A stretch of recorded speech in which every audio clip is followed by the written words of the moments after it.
다음 역은 징역입니다. 내리실 문은 없습니다. 1차 때 정인 선서를 하셨습니다.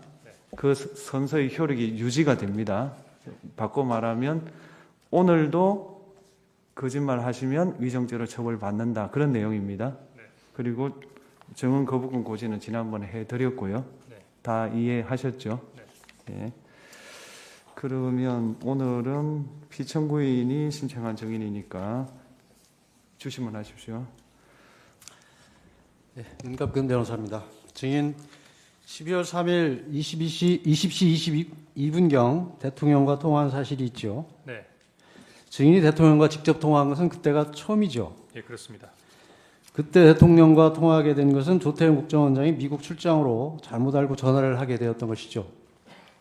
그때 대통령께서 왜 저에게 통화하셨는지에 대해서는 잘 모르겠습니다. 그때 조태용 원장께 대통령으로부터 전화를 받았습니다. 대통령께서 원장님이 미국 출장을 가셨는지 아셨나 봅니다 하고 말한 사실이 있죠. 예, 그렇습니다. 그것은 곧 대통령께서 국정원장이 미국에 출장 간 것으로 알고 증인에게 전화했다는 뜻이 아닙니까? 그 부분까지는 잘 모르겠습니다. 그 당시엔 별다른 지시를 받은 것이 없죠. 20시 22분에는 한두 시간 후에 연락을 하시겠다고 하시면서 전화 대기를 하고 하셨습니다. 그 이후 22시 45분경 여인영 방첩사령관에게 전화를 했으나 받지 않았죠. 예, 받지 않았던 것으로 기억합니다. 1분 후 22시 46분경 여인영 사령관으로부터 전화가 와서 통화를 했는데 증인은 느낌이 증인과 통화를 더 이상 하고 싶어 하지 않아서 둘러대는 느낌이어서 더 말은 안 하고 통화를 종료했다고 했는데 맞나요? 예, 그런 것으로 기억됩니다. 그때 전화를 받은 장소가 어디입니까? 제가요. 예, 예, 직무실로 기억합니다. 집무실이요? 네.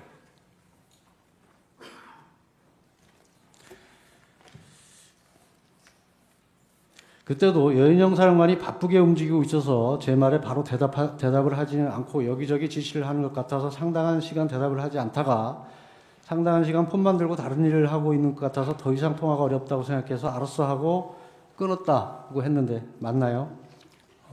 그랬던 것 같지는 않습니다. 증인이 검찰 조사에서 그렇게 진술을 했던 것인데 그러면 잘못 얘기한 건가요? 22시 46분에 그렇게 얘기했습니까? 예. 예, 그러면 사실인가요?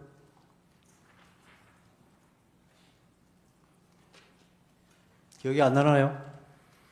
22시 46분에 어떤 내용이었다는 부분은 말씀을 드렸는데 상당 시간 대답을 하지 않아서 상당 기간 폰만 들고 다른 일을 하고 있는 것 같아서 더 이상 통화가 어렵다고 생각해서 알아서라고 끄는 것 그렇게 얘기한 것 같지는 않은데요. 증인이 그렇게 진술한 기억이 없습니까? 예, 그 부분은 그렇게 진술한 것 같지 않습니다.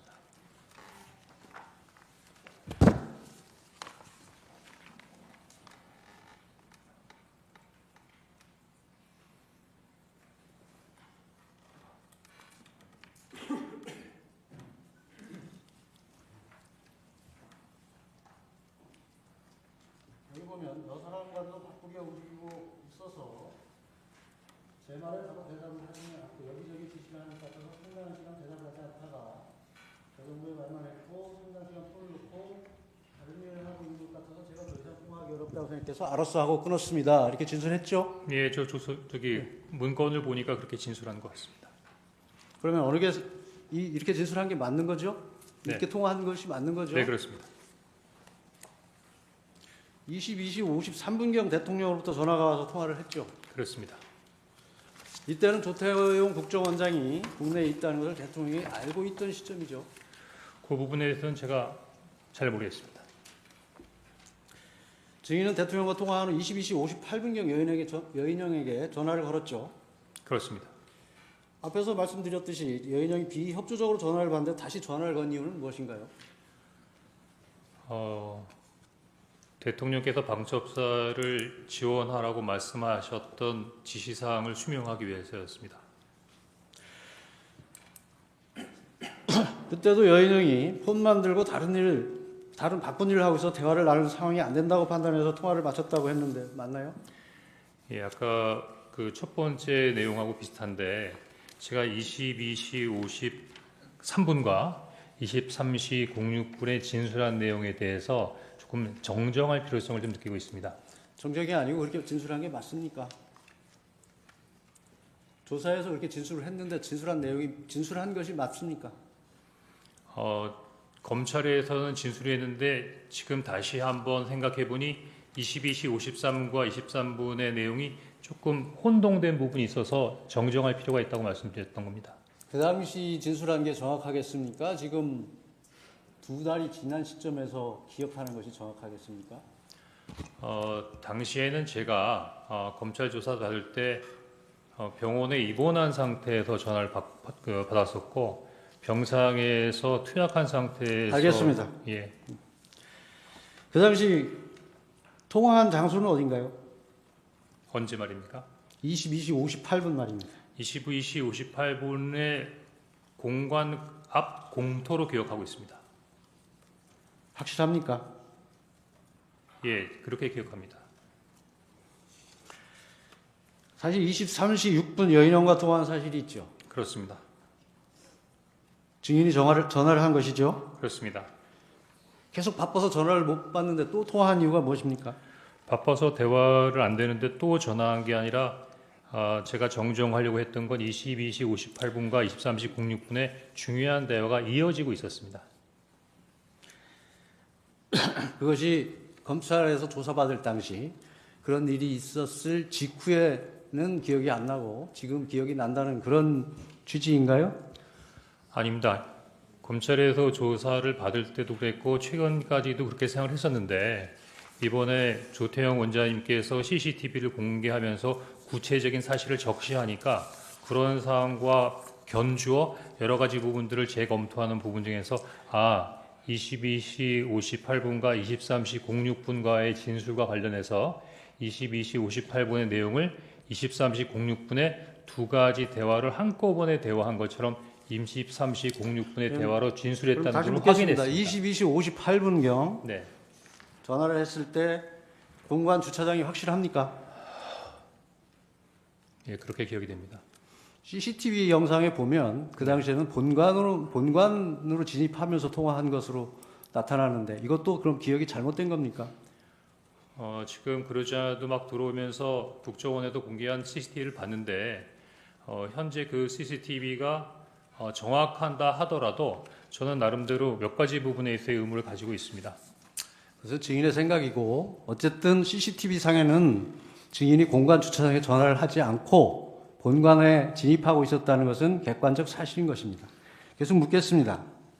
23시 6분에 통화를 했을 때 이때도 바쁜 것 같았지만 좀 세게 야 어떻게 된 거야 해도 답을 제대로 안 하고 꾸물거리기에 부인에게 전화를 받았어. 대통령께서 너희들을 지원을 해주라고 하자 말투가 부드러워졌다고 진술을 했는데 이것은 사실인가요? 예, 그렇습니다. 그리고는 국회는 경찰과 협조해서 봉쇄하고 있습니다 하고 좀 뜸을 들이더니 선배님 이걸 도와주세요. 저희 체포조가 나가 있는데 수재 파악이 안 돼요. 명단을 불러드릴게요. 이렇게 했다는데 유현영 사령관이 맞나요? 맞습니다. 그리고 그 명단을 받아 적다가 이거 미친놈이다 하는 생각이 들어서 그 다음은 제대로 적지 않았다고 했는데 이것도 맞나요? 예, 그렇습니다. 그때 불러준 명단이 누군가요? 그때 지금 요거 보고 말씀드려도 됩니까? 기억에 의존해서 말씀하세요. 예, 아니 그거는 봐도 돼요. 네, 메모기 때문에. 예. 그때 제가 아니 그냥 쭉 읽으세요 빨리. 예, 이재명, 우원식, 한동훈, 김민석, 김어준, 조국, 박찬대, 정청래, 김명수, 권순일, 김민웅. 근데 당시에 조혜주라는 이름이 잘 기억이 안 났고요. 노총위원장이라고 들었던 것 같은데 나중에 위원장. 계속 묻겠습니다. 네, 그러면 그 당시에 전부 이름을 불러준 것이죠? 직책을 불러준 것은 아니죠? 이름하고 또 간간히 뭐 예를 들면 뭐 노총위원장 이렇게 그 직책도 좀 있었던 것 같습니다. 간간이가 아니고 노총위원장은 직책을 부르는 건 노총위원장 한 명인 건가요?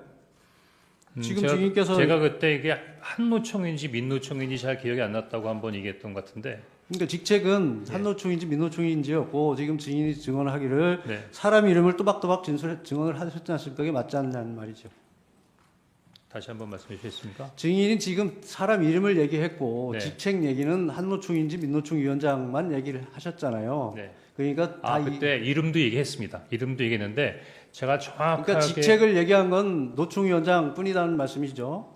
아닙니다. 무슨 대법관 이런 얘기도 했습니다. 그러니까 처음에 이재명, 우원식, 한동훈 이렇게 하다가 이름은 그러니까 이유는 잘 모르겠는데 하여튼 본인이 어떤 명단을 읽다가 그렇게 얘기했던 알겠습니다. 것으로 기억합니다. 그리고 여인영 사령관이 계속 1조, 2조 축처 검거 후에 방첩사 구금시설에서 감금 조사를 할 예정입니다. 그리고 지금 제일 급한 게 검거를 위한 위치 추적인데 위치 추적을 부탁드립니다라고 한 것이 맞나요? 그렇게 기억하고 있습니다. 그때 여인영과 통화하면서 메모를 받아 적은 장소가 어딘가요? 제가 검찰 진술을 처음부터 할 때부터 받아 적은 정서를 관저 앞에 있는 공간 공터라고 생각했는데 아까 말씀드린 대로 약간의 기억을 보정해 보니 처음에 여인영 사령관이 저에게 그 체포자 명단을 불러주겠다고 했던 거는 그 공터에 있는 22시 58 상황이었던 것 같고 그 이후에 그 명단을 받아 적은 것은 23시 06분에 사무실이었던 것 같습니다. 12월 3일이면 겨울입니다. 바깥에서 메모를 한다는 것은 극히 이례적이고 추운 상황이었을 수 있습니다. 그것을 장소를 혼동한다는 것은 말이 안 된다고 생각하지 않습니까?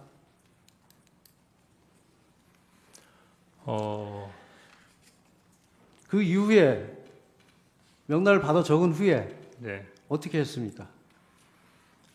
명단을 받아 적은 게 23시 06분 이후라고 하면 23시 30분에 아마 정무직 회의가 준비되어 있었기 때문에 아마 그 회의를 가려고 했는데 그 회의에 참석하기 전에 보좌관을 불러서 막 적었던 명단을 다시 옮겨서 정서하라고 했던 것 같습니다. 증인이 진술하기를 보좌관에게 작은 수첩을 주면서 한번 정리해봐라. 나도 잘 못 알아보겠다고 해서 보좌관이 다시 그 내용을 작성했고 처음 적은 작은 메모는 글씨를 너무 날려 적어서 보기 힘들어서 구겨서 버렸다. 이렇게 진술을 했는데 맞나요? 일단은 그 두 번째 메모를 옮겨 적인 것을 받은 다음에 두 번째 메모가 있으니까 아니, 더 그러니까 이 이상 진술한 게 맞냐고만 묻습니다. 보통 자기가 쓴 것을 자기도 못 알아보는데 네. 그것을 보좌관에게 정리시킨다는 것이 상식에 부합하지 않을 뿐만 아니라 지금 증인이 진술하였듯이 그 엄청난 명단을 불러줘서 미친 짓이다까지 생각했던 명단을 보좌관에게 정리시킨다는 것은 이게 상식에 부합한다고 생각하십니까? 지난번 변론 때 그 조태용 국정원장님께서 내부 조사를 통해서 그 보좌관에게 제가 지시를 했고 정소토록 했다는 부분의 조사 결과를 직접 말씀하셨던 것 같은데요. 본인이 못 알아보는 것을 보좌관이 정리할 수 있습니까? 그 보좌관이 제가 잘 못 알아보는 글씨로 몇 번 정서를 부탁했던 이 보좌관이 누군가요? 지금 보좌관은 현재 국정원에 근무하고 있는 직원입니다. 예, 누구 이름은 밝힐 수 없나요? 지난번에 조태용 원장님도 어떤 직원에 대한 성명을 얘기하는 부분에 대해서 말씀하셨는데 제가 숨기려고 하는 것이 아니고 국정원 알겠습니다. 직원에 대해서는 이 인원과 보좌관이 조직에 대해서는 증인의 이 보좌관이 메모를 정서했다는 이 보좌관이 현대고등학교를 졸업한 한동훈 전 대표의 친구는 아닌가요? 제 보좌관의 친구들이 어떤 사람인지까지는 제가 기억하지 못하고 있습니다.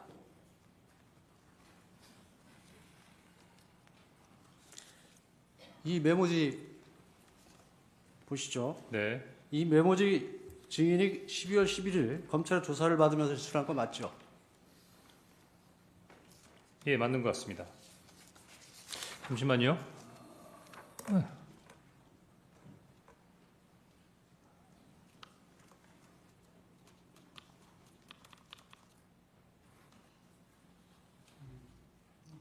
아닌가요? 맞습니다. 예.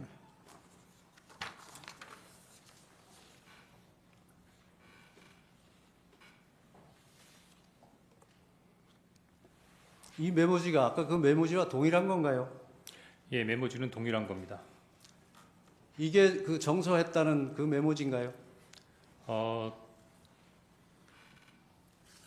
정서를 보좌관이 두 번에 걸쳐서 했습니다. 그러니까 한 번, 두 번, 두 번째 정서를 했던 세 번째 메모였던 것 같습니다. 두 번째 정서했던 메모지입니까? 네, 그렇습니다. 세 번째 메모지는 어디가 있습니까? 이게 세 번째 메모지입니다. 그럼 두 번째 메모지는 어디 있습니까? 그러자도 그래서 재판관님께 그걸 말씀을 주셨는데 요 내용을 아까 말씀하신 대로 여기다가 좀 같이 보여놓고 얘기를 해도 됩니까? 네, 해보세요. 예, 계속 묻겠습니다. 예. 이 메모지는 증인이 받아 쓴 것을 보좌관이 정서한 거라고 했죠. 네. 증인은 전에 증언에서 정서로 되어 있는 대상자들의 글자는 보좌관의 글씨고 밑에 막 흘려 써 있는 글씨체가 증인의 글씨체이며 증인이 왼손잡이라서 조금 흘려 쓰는 부분이라 상대방들이 좀 알아보기 어렵다고 했는데 메모에 있는 증인의 글씨는 왼손으로 작성한 게 맞나요? 아닙니다. 그때 그러면 지난번에 증언은 위증한 것이네요. 아니 외증한 것이 아니고 다소 와전됐다고 생각이 되는데 와전이 아니고 제가 그렇게 왼- 증언을 했습니다. 왼손으로 아니 저도 썼다고. 지난번에 했던 CCTV를 봤는데 그렇게 왼손으로 썼다 이렇게 얘기하지 않았습니다. 왼손잡이가 써서 글이 흘렀다 했는데 제가 왼손잡이인데 오른손으로 글을 쓰니까 원래 왼손잡이가 오른손으로 글을 쓰니까 글이 악필이다. 그 말씀을 설명드렸던 겁니다.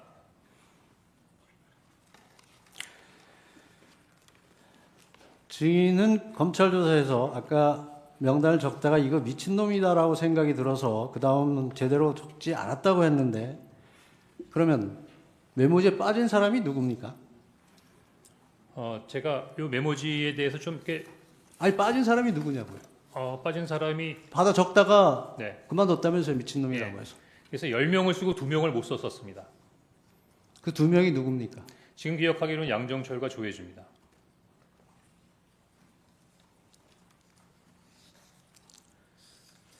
이 메모지에서 증인이 직접 작성한 부분은 이 파란색 그거 좀 띄워주시죠. 파란색 부분하고 검은색인데 검은색이 증인이 직접 작성한 부분입니까? 그 보좌관이 파란색으로 적어온 메모지에 제가 그 위에 가피를 한 것입니다. 그러면 보좌관이 정서를 하는데 왼쪽에도 권순일이 있었고 오른쪽에도 권순일이 있습니다. 이게 왜 이렇게 됐죠? 이미 잘 아시겠지만 제가 그 첫 번째 쓴 메모를 정서해서 그러면서 야, 이거 잘 모르는 사람들이 있다라고 했더니 그 두 번째 메모는 이름에다가 인적사항을 부기해서 가지고 왔었습니다. 아니 그런 것이 아니고 그래서 보고 증인이 작성한 메모를 보고 정서를 한다면 네, 왼쪽에도 권순일 이름이 예, 있고 그게 두 번째 메모입니다. 그러면 예, 증인이 권순일 이름을 두 번 적었던 것을 보고 뺏긴 겁니까? 아닙니다. 지난번에 제가 말씀드렸지만 그 아무튼 문서를 보고 정서하는 사람 입장에서는 앞에 것을 그대로 옮겨 적는 것입니다. 옮겨 그렇죠. 적는데 같은 사람의 이름이 두 번 들어간다는 것은 있을 수 없는 일이라는 것을 말씀드리는 거고요. 예, 송구하지만 이 첫 번째 말고 두 번째 종이를 올려주시면 충분히 이해가 됩니다. 그걸 보고 이해하실 수 있도록 설명드리겠습니다. 계속 묻겠습니다. 네, 여기 계속 아까 이름을 불러줬다고 했는데 네, 이 메모지에 보면 이 메모지 좀 띄워주시죠. 이 딴지일보가 있습니다. 그러니까 제가 이 설명드린 딴지일보라고 지금 들어가는 것이 이름이 아니고 이게 이상하지 않나요? 예, 그러니까 이상하시잖아요. 그러니까 그 제가 설명하는 거를 들으시면 그 궁금증이 해소가 될 수 있다고 말씀을 계속 드리고 있는 중입니다. 계속 묻겠습니다. 예, 증인이 메모지에 추가로 기재하거나 가필한 게 어느 부분입니까? 검은색은 전부입니까? 지금 까만색으로 되어 있는 글 비슷하게 흘려 쓴 글씨 그게 다 제 거라고 생각하시면 되겠습니다.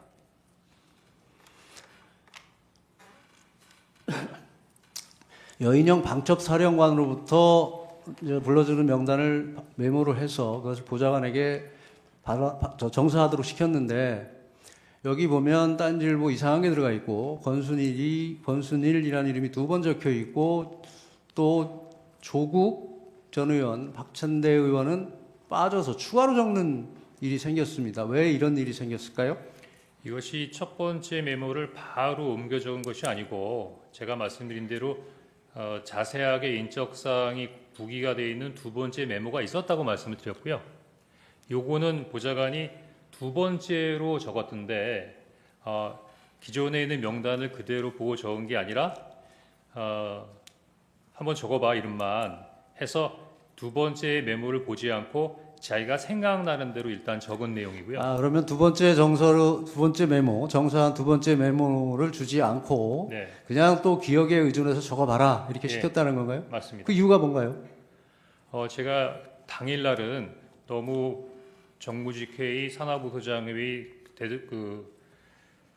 개별적으로 원장님께 보고드리는 과정 또는 상황을 모니터하면서 굉장히 바쁜 상황이기 때문에 이 부분을 챙기지 못하다가 아니 메모지가 이미 정서가 됐는데 3차 또 정서를 다시 작성하게 기억에 의존해서 작성시킨 이유가 다음 날 뭡니까? 오후 4시 정도에 2월 4일 오후 정도엔 시간이 굉장히 여유 있는 시간이 있었습니다. 그래서 바빠서 확인하지 못했던 이 명단을 가지고 꼼꼼히 챙겨보다가 저 첫 번째 메모 한번 증인 보세요. 예. 두 번째 메모는 첫 번째 메모를 보고 정서를 한 것인데 그 두 번째 메모를 주지 않고 기억에 의존해서 다시 작성한다는 것이 말이 된다고 생각하십니까? 그게 시간이 있어서 했다는 게 그게 지금 이유가 된다고 생각하시나요? 제가 아까 말씀드린 대로 10명의 명단을 받았고 2명은 굉장히 좀 약간 어떤 사람일까라는 부분에 대해 궁금함이 있었고 계속 이게 묻겠습니다. 12명이 아니라 예. 한두 사람 정도가 더 있을 거라고 하는 굉장히 궁금증이 있는 상태에서 저 혼자 어떻게 해결이 안 되는데 그래도 첫 번째 메모를 봤던 저 친구가 좀 뭔가를 기억해. 그 당시에 이미 첫 번째 메모는 폐기한 상태였죠. 그렇죠. 그러니까 전부 예. 저 메모는 예. 보좌관의 기억에 의존해서 작성한 거네요. 아닙니다. 두 번째 메모를 보고 쓴 겁니다. 물론 제가 두 번째 메모에서 두 세 번째 번째로 메모를 준 게 아니고 기억에 의존해서 작성하라고 했다면서요. 아니, 그건 세 번째 메모죠. 두 번째 메모했는데 세 번째 메모지입니다. 그래서 제가 그걸 계속 한번 묻겠습니다. 이 메모지에 동그라미 친 부분은 무슨 의미인가요? 제가 아마 민주당 의원님들이 이렇게 있다라는 생각으로 동그라미를 친 것 같은데요. 지금 생각해 보니까 의원들만 동그라미를 친 건가요? 기억이 안 나나요? 아마 그랬던 것 같습니다.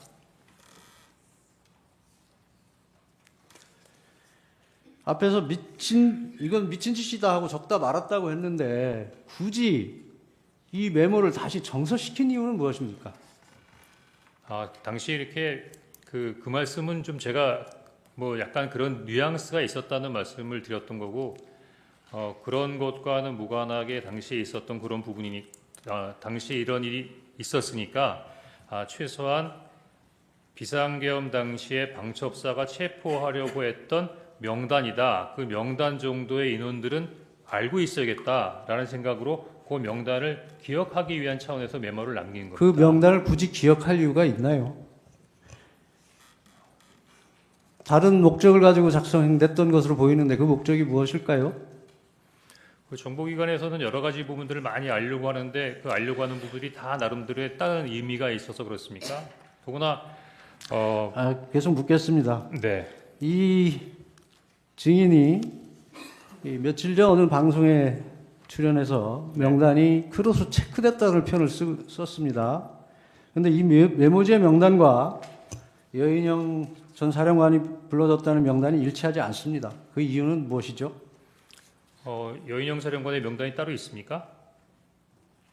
저는 그냥 여인영 사령관이 당시에 불렀던 부분들을 메모했다가 그 메모한 명단만을 가지고 있는 거지. 증인은 그 언론과 인터뷰에서 크로스 체크돼서 마치 일치한다는 뉘앙스로 얘기를 했습니다. 근데 지금 비교해보면 두 명단이 일치하지 않는다는 얘기를 하고 있습니다. 예, 그 이유가 무엇이냐고 묻습니다. 처음에는 그러니까 증인이 그 명단을 여인영 사령관이 얘기하는 명단을 본 적은 없는 것이죠. 불러주는 상태에서 불러주는 거를 듣고 받아 적기만 한 그러니까요. 것뿐입니다. 증인 명단만 아는 것이지 예. 여인영 사령관의 명단은 모른다는 거죠. 모르죠.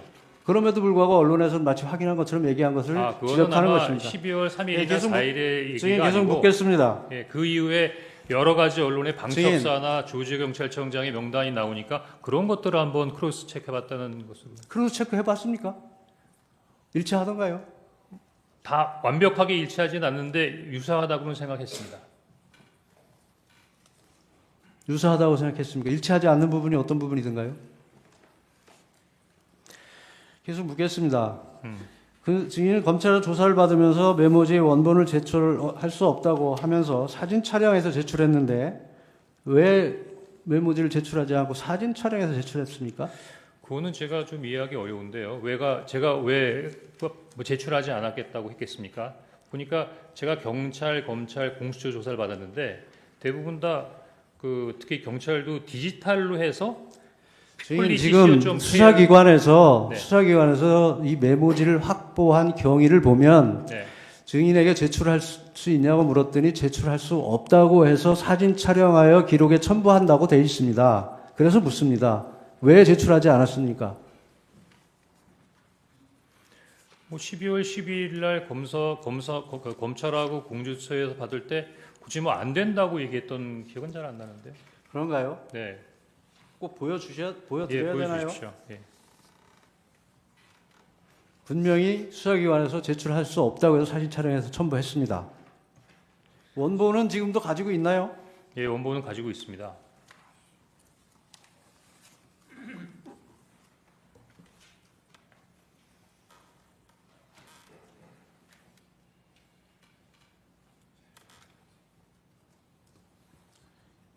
여기 보시면 당분간 제가 사용해야 돼서 임의 제출은 어렵겠지만 이렇게 되어 있지 않습니까?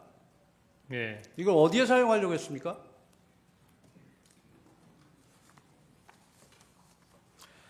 메모지 우측 상단에 네. 14명, 16명은 증인이 기재한 거죠. 네, 그렇습니다. 언제 기재한 건가요? 다른 검정색 가필 할 때 같이 기재했던 그때 것 같이 한 같습니다. 건가요? 네. 여기 지금 화살표를 보면 양쪽으로 화살표가 보입니다. 네. 이 화살표는 무슨 뜻이죠? 제가 처음에 기억할 때 10명의 명단을 정확하게 기재를 했고 2명은 누가 잘 모른다고 했는데 그 모르는 사람 중에 한 사람이 선관위 관계자였다. 그래서 그 전 선관위 관계자 2명인데 그 2명 중에 한 사람이 권순이다라는 의미로 거기다가 그 화살표를 해놨던 것 같습니다. 이 검찰에 이 원본을 제출하지 않은 이유가 네. 위치 확인 지원이나 정치적 활용 목적으로 또는 민주당에 제공하기 위한 목적은 아니었나요? 12월 11일이면 벌써 12월 6일 날 정보위원장 면담을 통해서 관련된 사항들이 다 나온 부분이기 때문에 그 이후에 이걸 활용한다고 해서 무슨 다른 도움이 이 됐을까요? 명단에 보면 지금 증인은 10명이라고 했는데 12명이고 네. 지금 화살표를 보면 네. 위에 두 직책이 권순일 전 대법관이라는 의미로 보입니다. 네. 그런데도 불구하고 위에 14명, 16명이라고 적은 것은 무슨 이유일까요? 제가 몇 번 말씀드리지만 처음에 들을 때부터 10명의 명단을 정확하게 들었고 12명의 명단을 정확하게 기억이 났고 2명은 듣기는 들었는데 잘 기억을 못했고 그러면 그런데 16명은 왜 적었습니까? 그런데 한두 명 정도가 더 있었던 것 같아서 내가 들은 게 그러니까 증인이 추측에 의해서 적어놓은 겁니까? 예, 14명까지는 들었는데 16명일 수도 있겠다라는 생각으로 적어놓은 겁니다.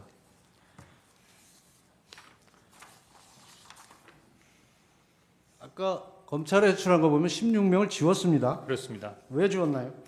12월 11일 검찰 조사를 받으면서 검사에게 관련 메모에 대해서 설명을 했습니다. 설명을 요구했습니다. 그래서 그러면 쭉 지운 것이 검찰에서 조사 받으면서 지운 건가요? 그렇습니다. 그때 검사가 14명입니까? 16명이라서 제가 16명을 14명입니다. 증인은 이 메모지를 민주당 박선원 의원에게 제공한 사실이 있나요? 예, 제공한 사실이 있습니다. 지난길 법정에서 소추인 측 대리인이 물었을 때 박선원 의원이 며칠 뒤에 따로 연락하여 내가 설명을 못 들었으니 한 번 더 설명을 해달라고 해서 증인이 가지고 있던 메모를 박선원 의원의 휴대전화로 찍은 것이라고 했는데 맞나요? 제가 12월 9일부터 한 일주일 이상 병원에 입원해 있는 상황이 있기 때문에 뭐 누구를 만날 수 있는 상황이 아니었고요. 그러면 박선원 의원이 증인이 입원해 있는 병원에 와서 자신의 박선원 의원 핸드폰으로 찍어간 거 맞나요? 아닙니다. 통화를 한 적이 없고 아마 저한테 카톡을 했던 것 같습니다. 그럼 이 사진은 언제 전달했습니까? 제가 기억하기로는 검찰 조사를 받기 직전이었던 것 같습니다. 그러면 어떤 방법으로 카톡으로 보냈습니다. 카톡으로 예. 보낸 것입니까? 전송해줬단 말인가요? 그렇습니다. 예. 이 메모지를 보면 이 어디 바닥에 놓고 찍은 것 같습니다. 네. 이 매트리스 같은데 이 사진 찍은 장소가 어딘가요? 저희 집입니다. 집에서 찍으신 건가요? 네. 저희 집에 강아지가 있는데요. 그 강아지가 미끄러지지 말라고 요 밑에 고무 같은 패딩을 바닥에 깔아놨기 때문에 아마 그것으로 보입니다. 무늬로 봐서. 제 주신 때 또 하겠습니다. 네. 반드시 문하시죠.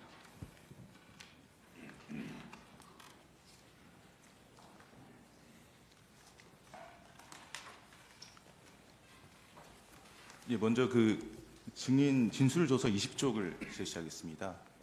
그 증인 검찰 조사 받으실 때 메모 원본도 들고 조사 받으셨죠? 그렇습니다. 그래서 검사에게 이제 보여주셨고요. 네.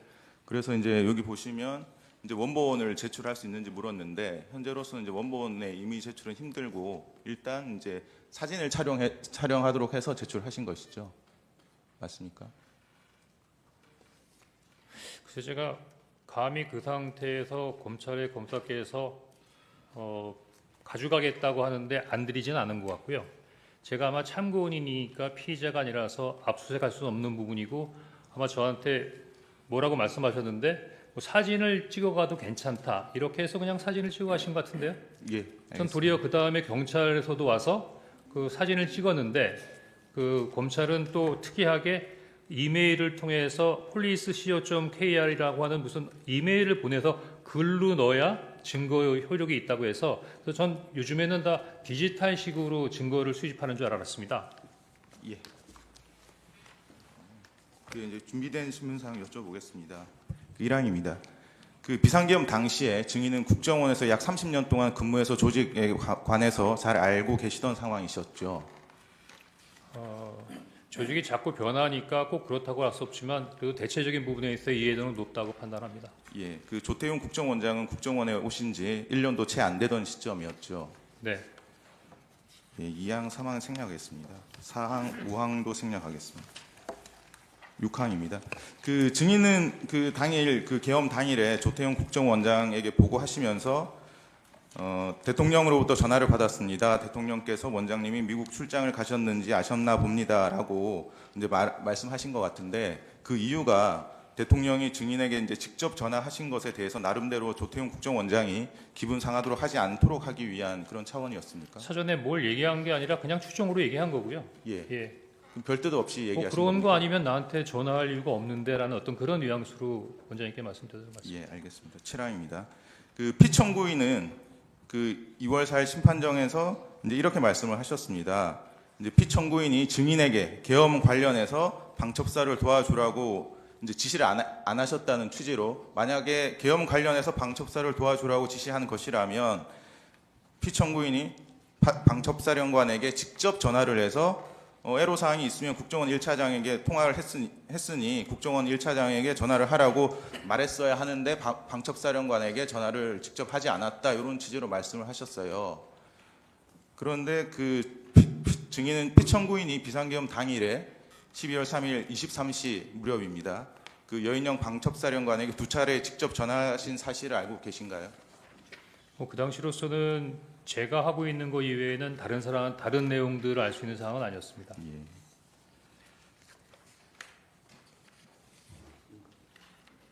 예, 제시는 생략하겠습니다. 그 여인영 사령관은 검찰 조사에서 이제 피청구인이 계엄 선포 이후 2번 정도 여인영에게 전화를 했고 오후 11시 조금 넘어서인 것 같다 이렇게 진술을 했습니다. 증인이 여인영 사령관과 통화할 당시에 여인영 사령관이 피청구인과 통화한 사실을 증인에게 얘기하지는 않았습니까? 다시 한번 얘기해 주시겠습니까? 이제 증인이 여인영 사령관하고 통화를 하셨는데 그때 여인영 사령관이 피청구인과 직접 통화를 했다 이런 얘기는 하지 않던가요? 그런 얘기는 없었습니다. 예, 나항입니다. 이 나항은 생략하고요. 뒷 질문만 물어보겠습니다. 여인영 사령관은 피청구 이렇게 진술을 합니다. 보여드리겠습니다. 갑제 49호 중에 15 여인영 피신조서 44쪽입니다. 여기 보시면 여인영 사령관은 피청구인과 두 번째 전화를 한 내용에 관해서 출동 준비 중이다 이런 얘기를 드렸던 것 같습니다. 이렇게 진술을 했습니다. 여기서 출동의 의미는 여인영이 증인에게 말한 체포조 출동을 말하는 것으로 보이는데 어떻습니까? 기관이 다르기 때문에 그 기관에 있어서의 언어를 제가 해석하는 것은 적절치 않은 것 같습니다. 파랑입니다. 증인은 2024년 12월 6일 오전 10시경 이제 간부들과 이임식을 하셨죠. 네. 그래서 모인 간부 30여 명에게 이제 계엄 당일 대통령으로부터 전화받은 사실, 그리고 통화 내용, 방첩사로부터 체포 명단을 받은 사실 등을 알려주면서 국정원을 잘 지켜달라는 취지로 말씀을 하셨죠. 이임식 간담회에서요. 예. 예, 이임식 간담회에서 그런 내용을 공식적으로 한 건 사실입니다. 예. 국정원을 잘 지켜달라는 의미는 앞으로도 국정원이 이번 비상계엄과 같은 불법적인 일에 가담하지 말라는 당부의 말로 보면 됩니까? 함축적인 의미를 담고 있었습니다. 예. 9항, 10항, 11항 생략하겠습니다. 12항입니다.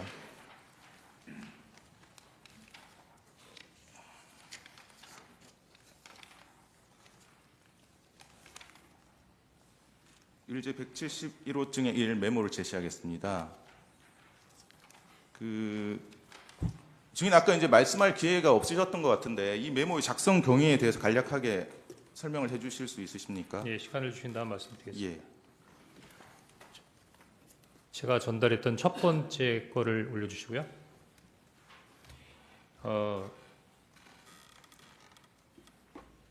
문서나 메모라고 하는 거는 중요도와 필요에 의해서 만드는 부분인데 저는 사실 지금처럼 이 메모가 중요한 부분에 있어서 가치를 갖는 증거가 될 수라고는 당시로서는 전혀 생각을 못했습니다.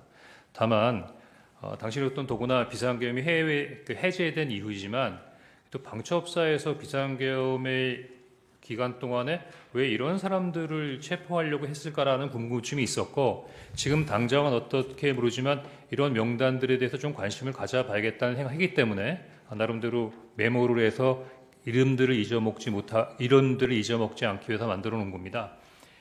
조금 이해를 돕기 위해서 이제 12월 3일 날 이런 메모에다가 제가 관련된 전화를 통해서 받아 적은 명단을 적었습니다.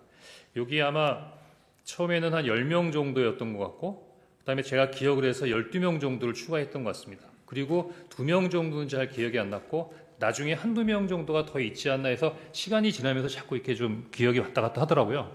그래서 일단 그 부분은 제가 메모를 적자마자 11시 30분에 그 정무직 회의를 가니까 그 전에 보좌관에게 한번 정서를 해보라. 근데 제가 그렇게까지 하라고 그런 건 아니었는데 그냥 모르는 사람인데 좀 알아봐. 그랬더니 이 두 장에 아주 빽빽하게 사람의 이름과 인적사항을 적어서 갖고 왔습니다.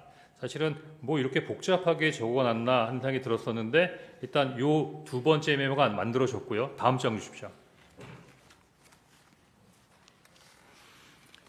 아까 말씀드린 12월 4일 날 오후 4시에 지금 기억이 나는 게 야, 너 머리 똑똑한데 한번 적어봐. 뭐 이렇게 얘기를 했던 것 같은데 한번 복기를 시켜봤습니다.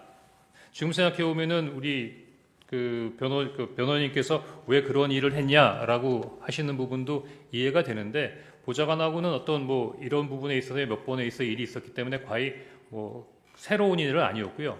그래서 저 하얀 거는 오른쪽에 있는 거를 좀 약간 지운 건데 이 파란색으로 돼 있는 것만을 그 당시 보좌관이 적어온 겁니다. 그래서 12월 4일 날 4시에 이거를 작성해서 저한테 준 다음에 제가 이걸 보고 두 번째 메모 저거 빽빽하게 있는 걸 갖고 있느니 이게 시원시원하게 잘 써져 있네 라는 생각이 들어서 굳이 빽빽하게 적혀있는 두 장의 메모는 더 이상 가지고 있을 이유가 없다고 생각해서 두 번째 메모도 이제 폐기하게 되고요. 그 세 번째 메모를 보고 야, 그 권순위는 2번 썼네. 아니 조국이 빠졌다. 딴지일보 김호준. 근데 이제 이 친구가 이제 딴지일보나 이렇게 직책을 쓰게 된 것은 자기가 이제 복귀를 하다 보니까 김호준이라는 이름은 기억이 안 나는데 딴지일보가 생각이 나서 그렇게 썼다는 겁니다. 그래서 사실 좀 굉장히 불확실하게 써져 있는 파란색 글자인데 제가 거기다 나름대로 이렇게 정리를 한 겁니다. 그리고 별표 2개에 쓴 내용은 처음부터 처음부터 정서하거나 받아 적지 않고 그냥 들어서 기억하고 있던 내용을 요 메모를 이제 그냥 갖고 있어야겠다는 생각 갖고 있다가 그냥 거기다가 쓴 거고요. 그 다음에 여기다 그 오른쪽 끝에 있는 메모는 제가 12월 11일 날 검찰에서 조사를 받으면서 검사가 요 관련된 사항에 대해서 한번 설명해 봐라 라고 했을 때 16명 아니고요. 지금 여기 뭐 14명이라고 그랬는데 12명밖에 없지 않느냐 그렇게 얘기하길래 제가 처음에는 기억이 안 났지만 물리면 그 선관위 관계자, 선관위 명단 이렇게 쭉 하다 보니까 그때 쭉 생각이 나서 조혜주하고 양정청이라는 명을 2개를 추가했고 요 밑에 생각 안 나던 이름 2개를 제가 썼던 건데 그때는 특별한 의미 없이 했던 행위들이 이렇게까지 설명드려야 되는 상황이 됐던 것 같습니다. 이상입니다. 그 12월 4일 그 이제 가필하신 부분, 이제 파란색 부분은 보좌관의 글씨고요. 네. 그 아래쪽에 이제 축차 검거, 뭐 위치 추적, 감금 조사 이런 부분은 증인이 12월 4일 날 오후에 보좌관이 그 기억나는 대로 쓰신 이후에 12월 4일에 그렇습니다. 가필하신 건가요? 예. 그 증인은 이 심판정에서뿐만 아니라 여러 수사기관에서 이 메모가 보좌관에게 명단을 다시 쓰게 해서 작성한 것이라고 일관되게 진술을 하셨죠. 그렇습니다. 예. 그 갑제 49호 중에 15 여인형 피신조서 15, 16, 18쪽을 제시하겠습니다. 그 여인형 사령관은 검찰 조사에서 체포자 명단이 언론에 보도된 14명이 맞을 것 같다라고 진술을 하셨고요.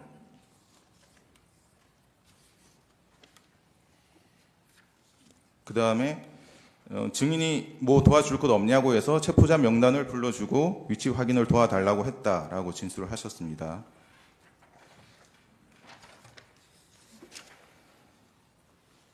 그리고 홍장원에게 요청한 위치 추적 대상자가 조지호 경찰청장에게 요청한 위치 추적 대상자와 동일한 것 같다라고 진술을 하셨습니다. 그래서 여인영 사령관의 진술은 이제 증인의 증언, 여인영으로부터 체포 대상자에 대한 위치 추적을 요청받았다라는 내용과 증인이 작성한 메모의 내용과 일치하는 것으로 보이죠. 그런 것 같습니다.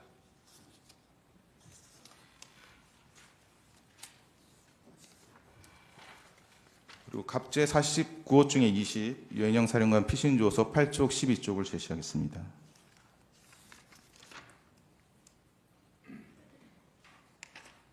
여인영 사령관 휴대전화 포렌식 결과인데요.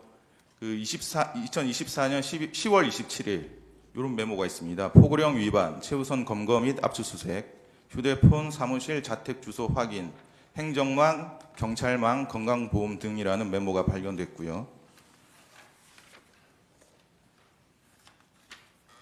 그리고 2024년 11월 9일에 이미 계엄 당일에 체포 명단과 거의 동일한 이재명, 조국, 한동훈, 정청래, 김민석, 우원식, 이하경, 박찬대, 김민웅, 양경수, 최재형, 김어준, 양정철, 조혜주 등 14명의 명단이 이미 작성되어 있었던 메모가 발견되었습니다.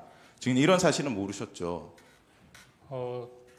제가 들었던 이야기 이외에 다른 부분에 대해서는 일체의 정보가 없었습니다. 예, 14항입니다.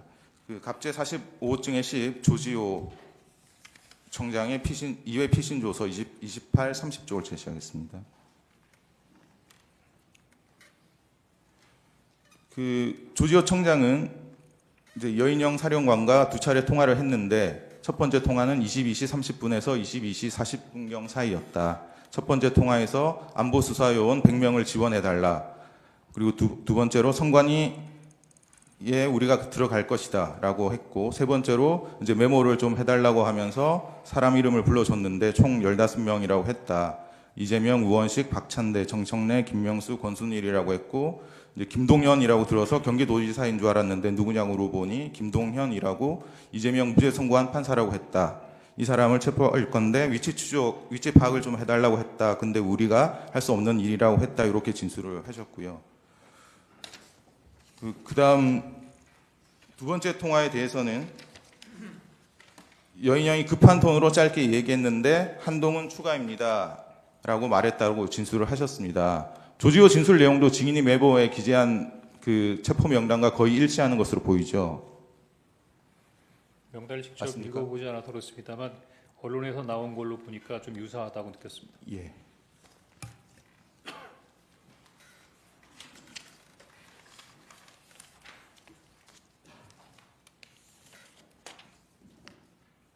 다시 171호증의 1 메모를 제시하겠습니다. 여기 이제 증인 보시면 14명, 16명이라고 기재되어 있는데 이 부분은 체포 대상자 인원수를 기재한 것인가요? 그렇습니다. 인원수를 이렇게 그러니까 체포 대상자라고 불러줬던 명단의 인원수를 예. 14명에서 16명 정도가 되겠다라고 기억해서 적어놓은 것입니다. 예. 그 16명 밑에는 밑줄이 있는데 이건 어떤 취지로 그으신 건가요? 16명까지일까? 예. 그 이제 기재한 인원은 12명으로 보이는데 나머지 2명 혹은 4명은 기억이 나지 않아서 이제 못 적으셨다는 것이죠. 제가 그 12월 6일 날 이 얘기할 때부터 2명이 기억이 안 나더라고요. 예. 근데 한 사람은 성관이 관계자라고 했고 한 사람은 아마 양 뭐라고 들었던 것까지는 기억이 난다고 하는데 누굴까 한동안 기억을 못했던 것 같습니다. 15항입니다. 그 갑제 49호 중에 15 여인형 피신조서 15쪽 16쪽을 제시하겠습니다.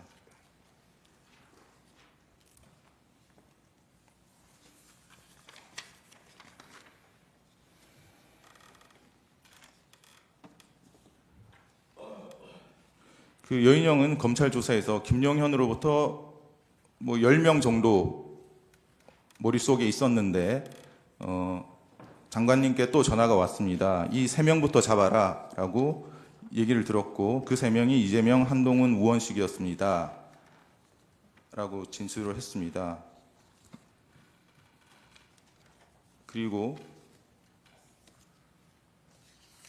이제 갑제 29호 중에 10 김대우 검찰 진술조서 13쪽을 제시하겠습니다.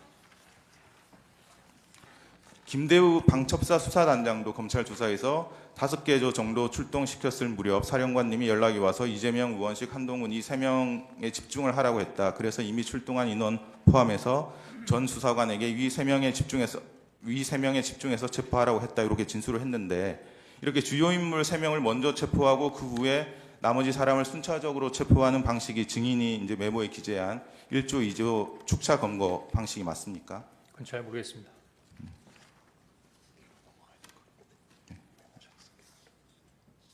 이제 16항 생략하겠습니다. 18항도 생략하고요. 메모 작성 경위에 관해서 여쭤보겠습니다.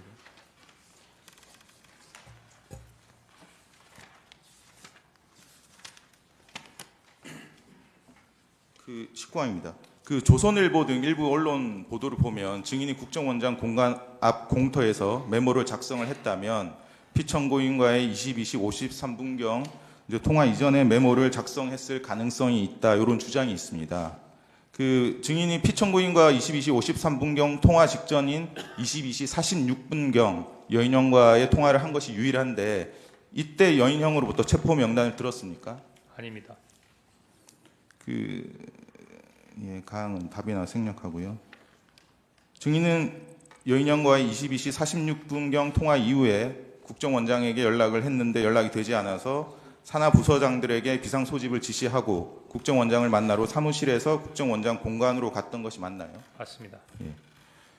국정원 사무실에서 국정원장 공간까지는 자동차로 약 3분 거리라고 하는데 맞습니까? 네. 증인 혼자서 자동차를 운전해서 갔었나요? 아닙니다. 그때 수행원하고 운전원이 별도로 있었습니다. 그 증인은 22시 53분경 그 국정원장 공간 대기실에서 피청구인의 전화를 받았습니까?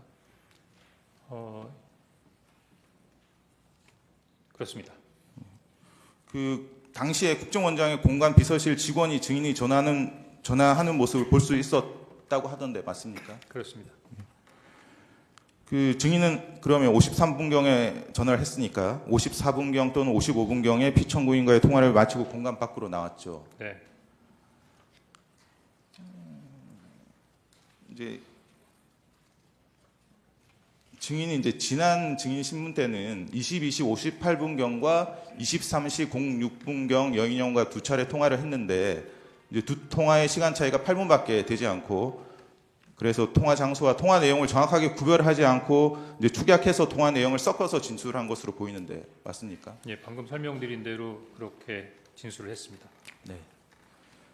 그러면 증인이 기억하는 22시 58분경과 23시 06분경의 통화 내용을 구별하면 어떻게 다릅니까? 마침 조서를 보니까 여인영 사령관도 제가 일반 폰으로 전화했고 보안 폰으로 바꾸자 그랬었는데 처음에 전화해서 국회 봉쇄 얘기가 있었고 위치 추적하자는 얘기가 있었고 체포자 명단을 불러주겠다고까지 했습니다. 근데 체포 명단을 그때 받아 적으려고 준비를 다 하고 있는데 가만히 생각해 보니까 일반 폰으로 서로 통화하고 있는 거예요. 그래서 이거 약간 좀 예민한 것 같으니까 보안 폰으로 바꾸자라고 했죠. 근데 보안 폰으로 바꾸고 보니까 제 보안 폰에는 차관급 이상의 국가안보 주요 간부들만 들어가 있었기 때문에 방첩사령관이 포함이 되어 있지 않았습니다. 그래서 그래도 방첩사령관한테 보안 폰으로 연결하려다 보니 그건 개인이 입력할 수 있는 게 아니라 뭐 통신실이나 특별한 그 담당하는 부서에서 입력을 시켜야 되는 부분이라 보안폰으로 전화할 수가 없었습니다. 그래서 결국은 보안폰 통화를 시도하다가 보안폰 연결이 불가해서 최종적으로 다시 아까 전화했던 일반 전화로 다시 전화한 것이고요. 그래서 보안폰이 연결이 안 된다. 그래서 사람을 보내라 이렇게 된 거고 지금 바빠서 사람을 보낼 수 없다고 해서 그냥 불러주는 명단을 그때부터 받아줬게 된 거였습니다. 그러니까 22시 58분경에는 이제 네. 보안폰으로 연결까지 하려다가 안 돼서 안 됐고. 이제 사무실로 이제 복귀를 하셨고 그렇습니다. 사무실로 복귀하신 이후에 예. 23시 06분경 이제 통화를 다시 여인영 사령관과 해서 체포 명단을 들으셨다는 말씀이시죠? 예, 그렇게 기억됩니다. 예. 23항입니다. 좀 바꿔서 물어보겠습니다. 그 언론 보도 등에 따르면 증인이 이제 CCTV에 22시 58분경에 이제 본청으로 들어가는 모습이 찍혔다 이런 보도가 있는데 그 증인이 기억하는 22시 58분경의 장소는 국정원장 공간 공터라는 말씀이시죠? 그렇습니다. 그 보통 CCTV에 표시되는 시각은 보통 실제 시각과 맞지 않고 적게는 수십 초에서 많게는 수십 분까지 오차가 있을 수 있어서 반드시 시간 보정을 해야 되는데 증인이 이런 사실을 알고 있습니까?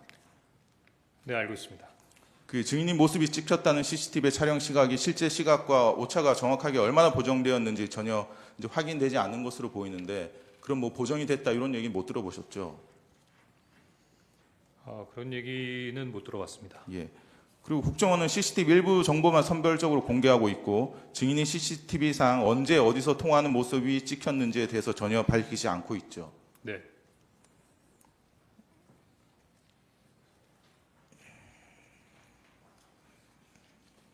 24항 생략하겠습니다. 25항도 생략하겠습니다. 26항입니다. 증인이 12월 4일 이제 오후에 보좌관에게 전날 밤에 작성했던 명단을 다시 작성해라고 했는데 그 당시에는 보좌관이 처음에 그 12월 3일 밤에 작성했던 메모가 없어졌기 때문에 그렇게 다시 작성하라고 하신 건가요? 아닙니다.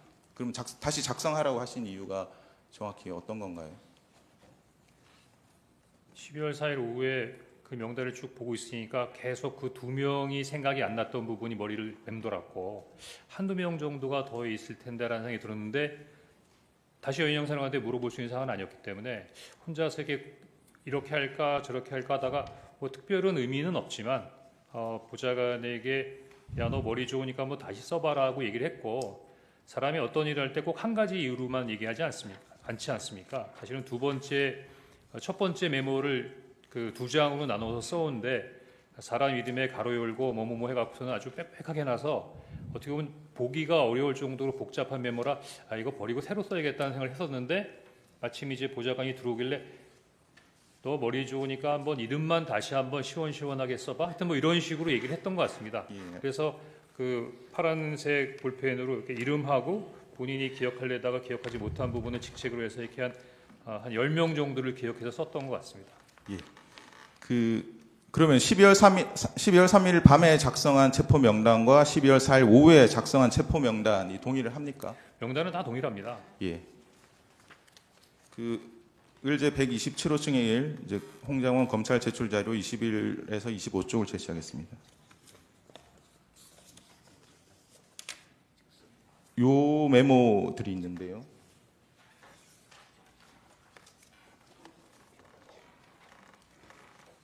이제 요 메모들도 증인이 검찰에 제출하신 메모들이죠. 맞습니까?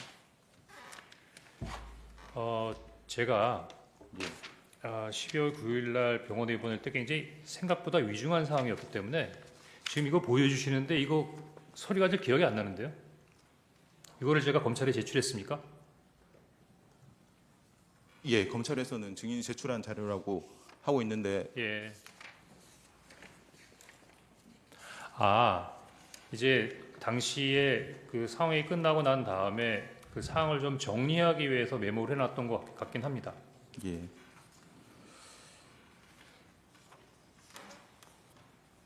이거 기억났습니다. 이건 검찰에 제출했다고 그러시니까 제가 잘 기억이 안 나는데 요 메모는 아마 제가 정보위원회 가기 전에 가서 이제 그 정보위원장 면담을 할 거니까 그 하기 전에 뭐 간단하게 제가 그때 있었던 일들을 그 정리해놨던 그 메모인 것 같습니다. 예, 알겠습니다. 네. 34만까지 생략하고요. 34항입니다. 그 증인은 계엄 선포 이전에 신성범 정보위원장과 여러 차례 통화를 한 내역이 있는데 어떤 대화를 나누셨습니까? 신성범 정보위원장하고 양당 간사하고는 자주 통화를 했습니다. 뭐 예를 들면 그 신문에 어떤 내용이 나면 또는 뭐 해외 관련된 사항이 나면 뭐 그 부분에 대해서 묻기도 했고요.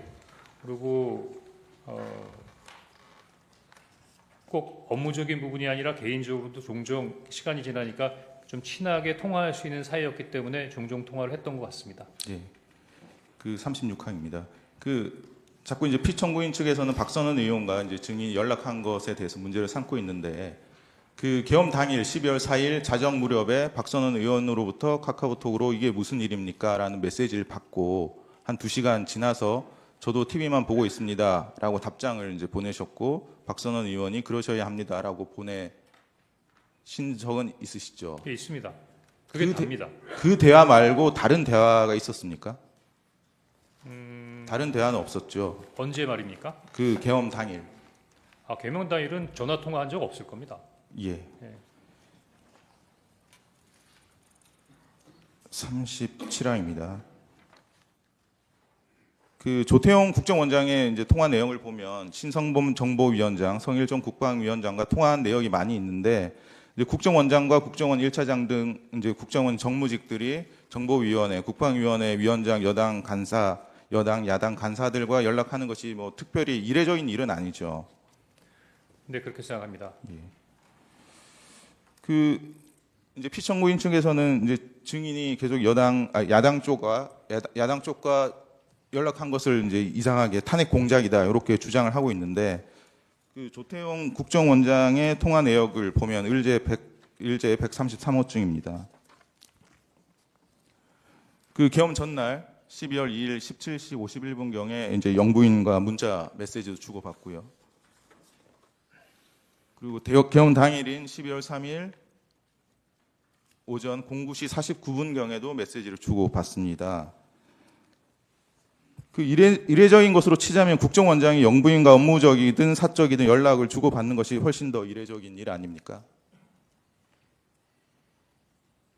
제가 평가할 사항은 아닌 것 같습니다. 예. 또 피청구인 측에서는 이제 증인이 인사청탁을 했다 이렇게 주장하고 있는 사실 알고 계시죠? 사실무근입니다. 그 증인 김상민 국정원장 법률특보 아시나요? 예, 본 적 있습니다. 그 김상민 법률특보의 임명 경위에 대해서 알고 계십니까? 법조계 인물이기 때문에 오셨다? 뭐 이렇게 정도만 알고 있습니다. 그 증인이 해임 통보를 받으신 게 12월 5일 한 4시경입니까? 네. 그 조태용 국정원장 통화 내역 보면 김상민 법률특보와 12월 5일 이렇게 15시 41분, 16시 48분, 17시 34분, 17시 49분 이렇게 4차례 이제 통화를 주고받은 내역이 있습니다. 마침 이때가 이제 증인의 경질 통보를 받은 그 시점인 것 같은데요. 혹시 증인은 국정원장으로부터 법률특보와 상의를 해서 증인의 해임을 결정했다 이런 얘기 들으신 적 없으신가요?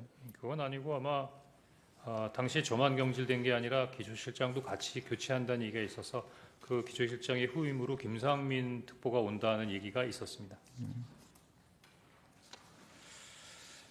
39항은 지난번 증인신문에 했었는데 질문을 안 한 내용이어서 좀 여쭤보겠습니다. 지금 국정원이 이제 수사권은 없어졌지만 북한에 관한 정보, 방첩에 관한 정보, 간첩이나 국가 안보 침해에 관한 정보를 수집하고 배포하는 국정원의 역할은 변경되지 않았죠. 네. 그리고 그 국정원은 국정원법에 따라서 국가안보와 국익에 반한 활동을 하는 내국인을 발견하고 추적하는 체계와 시스템도 갖추어 놓고 있죠. 내국인이라고 하셨습니까? 예, 국가안보와 국익에 반하는 활동을 하는 내국인을 발견하고 추적하는 체계와 시스템을 갖추어 놓고 있지 않나요? 예, 반국가적인 부분이라면은 안보수사국에서 그런 부분들에 대한 추적 활동을 할 것으로 생각됩니다. 그리고 국정원은 이제 수사권 없어졌지만 이제 현장 조사, 문서 열람, 시료 채취, 자료 제출 요구, 진술 요청 등을 할 수 있는 조사권이 2024년 1월 1일부터 새로 신설돼서 시행되고 있는데 그 사실 알고 계시죠? 예, 조사권은 있다고 알고 있습니다. 네. 예, 추가 신문하십시오.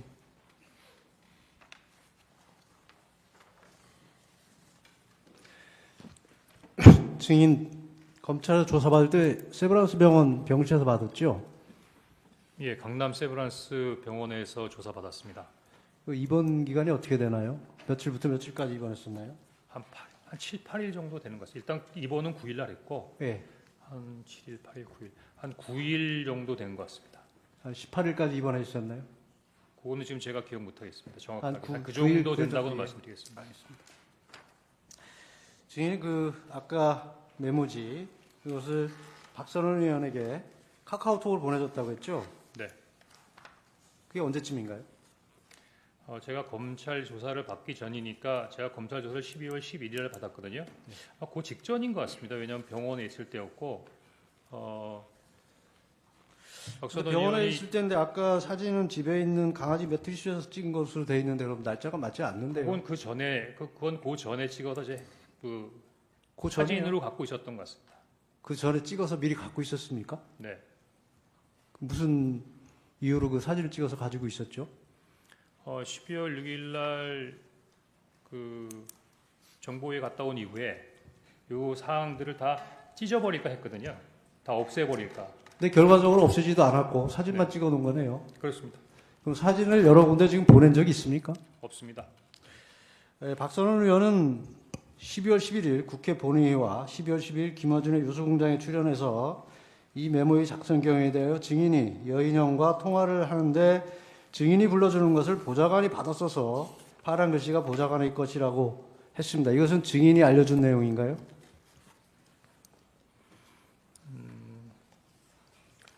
어떻게 얘기를 했다고요? 제가 그 프로그램을 못 본 것 같습니다.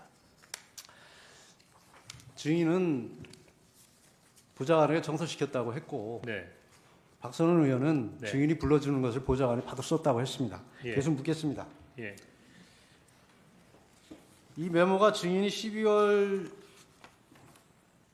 6일 정부에 출석과 진술했을 때 이미 있었던 것은 맞죠? 4일, 5일에 작성했다는 것이죠? 그러니까 12월 6일 정보회에 참석하기 전에 있었다. 네. 예, 그렇습니다. 그때 왜 안 가지고 왔죠? 그냥 가져갔습니다. 그럼 제출 안 했습니까? 제출을 안 하고 보여드렸는데 통화 내역이나 이런 부분들에는 관심을 가지시는데 메모엔 별로 관심이 없어요. 그럼 메모를 누구에게 보여줬습니까? 신성범, 이성권, 근데 김병기 아무도 의원 세 관심을 갖지 사람만 않아서 왔어요. 제출하지 않았습니까? 달라는 말을 안 해서 안 줬, 그냥 가만히 있었습니다. 보여는 줬습니까? 보여는 줬습니다. 그럼 아무도 달라고 하지는 달라고 않단 하지 말이죠. 않았습니다. 왜냐하면 그때 예, 계속 그때는 제가 아니, 그거를 계속 묻겠습니다. 하니까 예, 주로 예. 메모를 하면서 받아 적었던 것 같습니다. 김병기 의원은 대통령과의 휴대전화 내역과 여인영과의 휴대전화 내역을 공개하면서 명단에 대해서는 증인이 기억한 순서라고 하면서 명단을 공개했습니다. 당시에 메모가 존재했던 건 맞나요? 맞습니다. 그 기억해서 얘기한다는 순서가 제가 막 암기해서 한 게 아니라 그 메모를 보고 쭉 읽었는데 김병기 의원이 왜 그렇게 얘기했는지 전 잘 모르겠습니다. 박선원 의원은 이 메모지를 12월 11일 국회 현안질에서 화면에 공개를 했고 12월 12일 다시 김어준 TV에서 공개를 하였습니다. 이거 다 증인이 제공한 건 맞죠? 그때는 제가 병원에 입원해 있던 상황이라 그 상황에 대해서 제출한 거 제공한 건 맞죠? 증인이 제공한 건 맞죠? 박선원 박선원 의원에게. 의원이 제공한 거 맞습니다.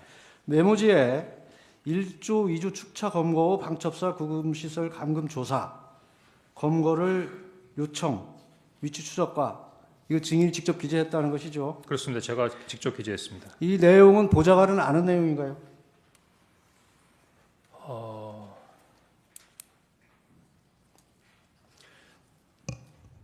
처음 보좌관이- 메모지에 없었고 나중에 가필한 것이기 때문에 보좌관은 모르나요? 아니 혹시 보좌관이 왔다 갔다 하면서 사실 보좌관이 다른 사람처럼 생각하는데 차장실 정도가 되면 이 정도보다도 훨씬 자, 이제 일이 보세요. 많이 있습니다.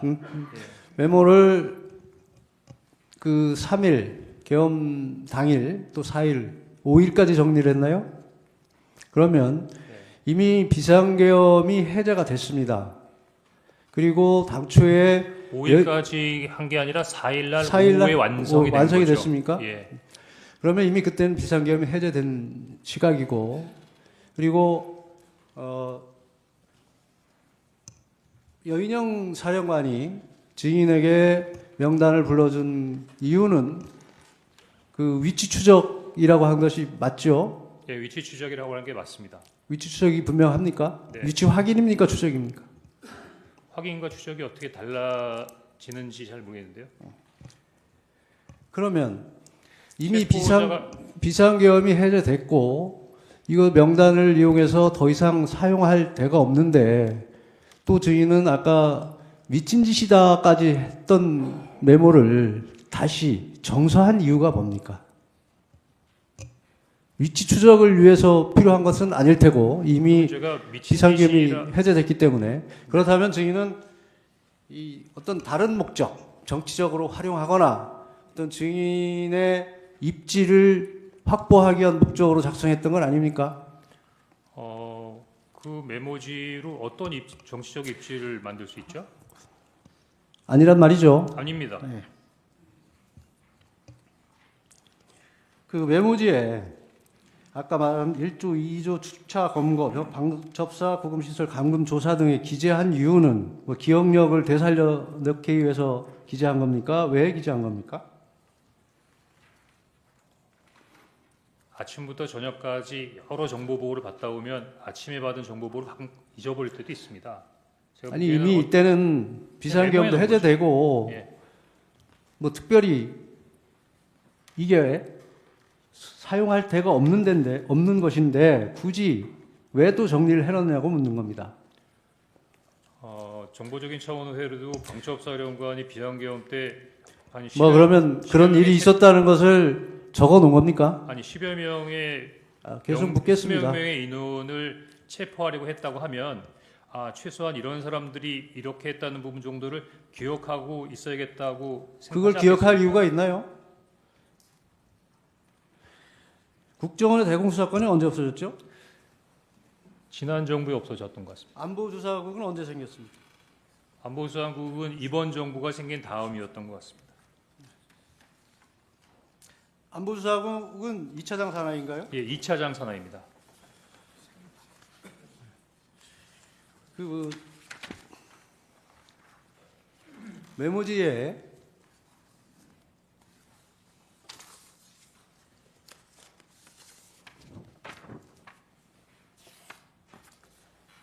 (1차) (2차) 축차 검거 또 검거 요청 뭐 이런 얘기들이 나옵니다. 근데 여인영 사령관은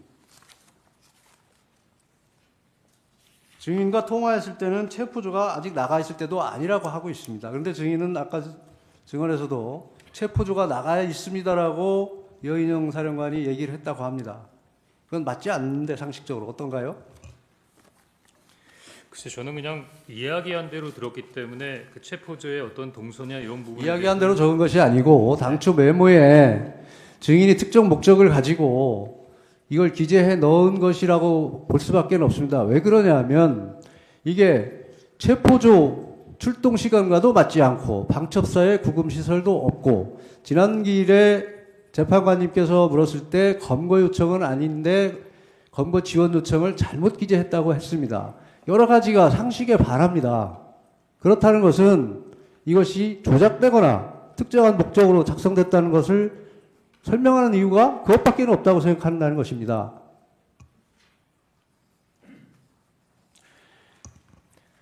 그냥 이야기 그리고 증인 지난 기일에 국정원에서 여러 기관들이 협조를 하고 있어서 위치 추적이 가능하다고 했죠. 법적인 절차에 따르고 그 관련 협력기관과 협력하면 가능하다고 했습니다.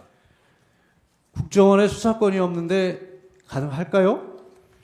대공수사권은 대공 혐의자를 잡을 때 하는 부분이지만 국제범죄에 관련된 부분은 국제범죄자에 대한 부분에 있어야 법적인 조치를 할 수 있죠. 자체 위치 추적 장비가 있습니까? 없는 걸로 알고 있습니다.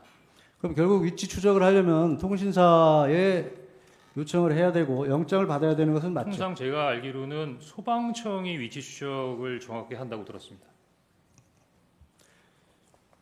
소방청에서 위치 추적을 한다고 들었습니까? 예, 소방청하고 경찰청과 협조해서 한다고 들었던 것 같습니다. 경찰청, 소방청의 위치 추적도 모두 통신사의 협조 없이는 불가능합니다. 영장을 발로 받아야 가능합니다. 예, 제가 직접 위치 추적을 해보지 않아서 그 부분까지는 잘 모르겠습니다. 그러면 증인이 여인영 사령관으로부터 위치 추적 요청을 받았을 때, 네. 위치 추적 확인이든 요청을 받았을 때, 그러면 위치 추적을 하려고 했습니까? 아니면 여인영 사령관에게 뭐라고 답변을 했습니까? 거기에 대한 답은 하지 않고 다 명단을 들은 다음에 어떻게 해?라고 물었습니다. 뭐 예를 들어서 위치 추적을 하든 어떻게든 어떻게 하면 어떻게 해? 했더니 저에게 직접 전화를 주십시오. 이렇게 이야기했던 것으로 기억됩니다. 결국 결론적으로 보면 증인이 할 수 없는 일을 요청받았다는 것이네요. 그렇다면 증인은 그건 우리가 할 수 없는 일이다라고 분명히 얘기했어야 될 것이고 특히 이거 미친 짓이다까지 생각이 들었는데 그거에 대해서 어떻게 해라고 묻는 것이 상식에 부합하나요? 만약에 여인영 사령관이 저에게 그랬다면 아마 제가 혼을 냈겠죠. 그런데 그 전에 지시를 받았지 않습니까? 그 부분에 대해서는 고민을 했습니다. 그 전에 대통령께서 지시를 했다는 말씀인가요? 그렇습니다. 그때 대통령께서 증인과 여인영 사령관이 육사 선후배라는 얘기를 한 워딩이 기억나시나요? 기억 안 납니다. 대통령은 검찰총장까지 했고 국정원에 대한 수사를 오래 했습니다. 그래서 그 체계를 수사 체계를 누구보다 잘 압니다. 그리고 국정원에 대공수사권이 없다는 것도 압니다. 그런데 거기에 대고 증인에게 무슨 체포 지시를 한다는 것이 말이 된다고 생각하시나요? 저도 지금까지 그게 궁금합니다. 대공수사권도 없는데 체포 지시를 한다. 이것이 말이 되지 않는 것이고 우선 대통령께서는 증인과 방첩사령관이 육사 선후배이고 방첩사령부에서 간첩 수사를 할 경우 국정원에서 가지고 있는 대공 용의점 정보를 제공하고 방첩사 여건이 열악하니 국정원에서 지원하라는 취지로 얘기를 하셨다고 합니다. 그것을 증인은 일방적으로 누구를 체포하라는 지시로 받아들였다는 것인가요? 증인도 지난번 증언에서 목적어가 없다고 얘기한 건 맞죠? 맞습니다.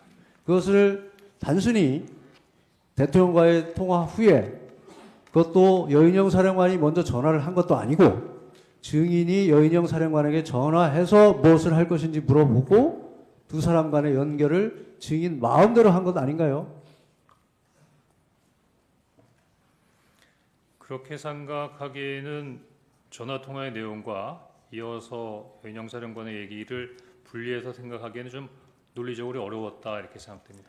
그건 논리의 문제가 아니고 사실관계나 여러 가지 객관적 정황을 놓고 판단을 해야 되지 않겠습니까? 국정원 1차장이신데 1차장까지 하셨는데 법률적인 문제나 현실적인 문제나 이런 것을 종합해 보면 그게 어떻게 연결이 된다고 생각을 하십니까? 그럼 우리 변호인 그거는 증인이 특정 목적을 가지고 억지로 자꾸 끼워 맞춘다고밖에 생각되지 않는데 어떤가요? 그럼 변호인님 제가 좀 모자라서 그러는데 당시에 어떻게 이해했던 것이 옳은지 한번 말씀해 주시겠습니까? 아닙니다. 증인 계속 묻겠습니다. 이 메모지 한번 봐주세요. 이 메모지는 증인이 아직도 가지고 있는 원본은 맞죠?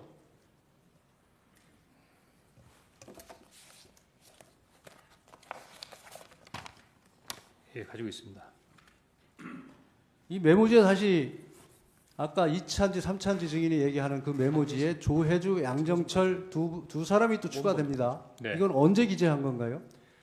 아까 말씀드린 대로 12월 11일 오후에 검찰 조사를 받으면서 검사가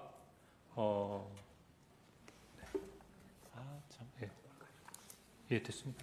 원본 좀 달라고. 예, 원본. 언제 기재한 겁니까?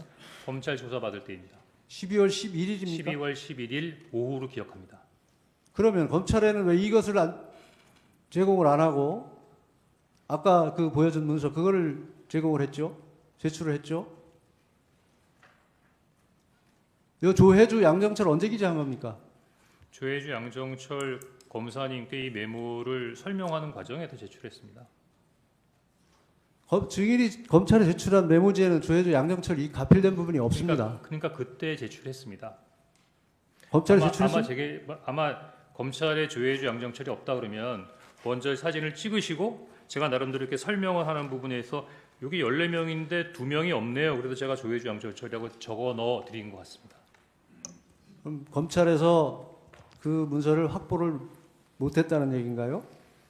아니 그때 이미 사진을 찍으셨던 걸로 기억되는데요. 제가 얘기하는 거는 도리어 증인이 해임 통보를 받은 게 12월 5일 16시경이 맞죠? 맞습니다. 일단은 그만하시고 또 하시죠. 예, 추가 신문 하시죠. 그 메모 얘기 조금 더 여쭤보겠습니다. 그날 밤에 여인영한테 명단을 듣고 이제 그 보좌관한테 정사하라고 지시를 하셨다는 거 아닙니까? 네, 그게 원래 처음에 증인이 여인영하고 통화하면서 받아 적은 거는 포스트잇 같은 메모지는 맞습니까? 아닙니다. 포스트잇이라고 지난번에 원장님이 말씀하셨던 것 같은데 포스트잇 아닙니다. 포스트잇 아니에요? 그냥 하얀 종이였던 것 같습니다. 예. 그럼 거기에 적혀 있는 걸 보고 보좌관이 정서를 했다는 건데 그 처음 정서한 버전이 너무 빽빽하게 돼 있었다는 겁니까? 그렇습니다. 두 장으로? 예, 두 장. 메모지에 두 예, 장으로. 예. 그러면 이 정서 지시한 후에 그 정서 마치고 돌려받은 거는 정무직 회의 갔다 예, 왔습니까? 그때 회의 다 끝나고 돌아와서 사무실로 돌아오니까 아마 보좌관이 저한테 제출을 했던 것 같습니다. 그럼 원장 독대는 하기 전이고요. 아니 다 다녀온 다음입니다. 다 다녀온 다음. 예. 그 두 장짜리에는 아까 뭐 직책도 적고 빽빽하게 적혀 있었다 그러셨잖아요. 예. 그거는 보좌관이 뭘 찾아보고 그걸 그렇게 적은 겁니까? 그러니까 제가 그 지시를 하면서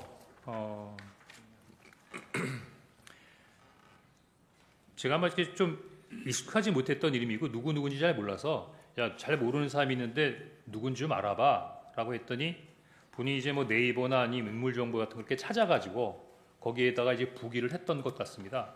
그래서 네. 예를 들면 홍장원이면 가로 열고 몇 년생, 고향 어디, 학교 어디, 약간 좀 경력 같은 것까지 포함돼서 제가 보기엔 한 두 장에 그 굉장히 원래 그 성격도 좀 그렇지만 굉장히 빽빽하고 꽉 차게 뭘 적어왔던 것 같습니다. 그럼 자기가 뭘 검색을 해서 거기를 그렇겠죠. 약식 프로필 같이 그렇게 예, 적었던 그렇겠죠. 말씀이시네. 그러면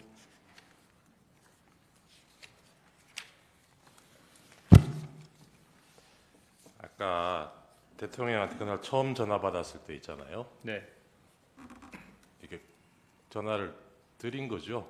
처음에는 못 받았고 대통령이 전화했을 때는 못 받았고 8시 22분에는 제가 전화를 드린 드렸고요. 거죠, 그죠? 그때 예, 그때 그러니까 첫 통화를 하신 거 아닙니까? 네, 그때 대통령이 증인한테 원장은 미국 가 계시죠? 뭐 이런 질문을 하던가요? 그 내용은 기억 안 납니다. 그 아까도 뭐 잠깐 얘기가 나왔는데 그 원장한테 처음 보고할 때 대통령이 원장은 미국 가 계신 줄 아셨나 봅니다. 이렇게 얘기를 하셨다고 그렇습니다. 그랬잖아요. 예. 만약에 대통령한테 그런 언급을 직접 구체적으로 들었다면 이 얘기를 어떻게 하셨을 것 같아요? 미국 간 줄 아시더라고요. 뭐 이 정도가 되지 않을까요? 예, 맞습니다. 아셨나 봅니다라는 건 증인이 짐작해서 그렇게 얘기하셨다는 거죠. 그리고 이게 언론 보도를 지금 옛날 걸 다시 한번 찾아보면 12월 5일 날 방첩사는 언급이 됐던 것 같고요. 이런 체포조 명단이 있다는 얘기는 보도가 됐습니다. 그런데 이게 대통령이 지시한 거하고 연결되는 거는 증인 얘기가 처음이죠. 그게 아마 12월 6일자 조선일보 기사가 처음이었던 것 같은데 세상에 알려졌던 거는. 그게 맞습니까? 혹시 그 전날 이 체포조 명단 기사에 나온 거는 보셨습니까? 체포조 명단 기사가 그 전에 나왔었습니까? 12월 5일자로 예. 나왔던 것 같아요. 기억 잘 안 납니다. 안 나세요? 예.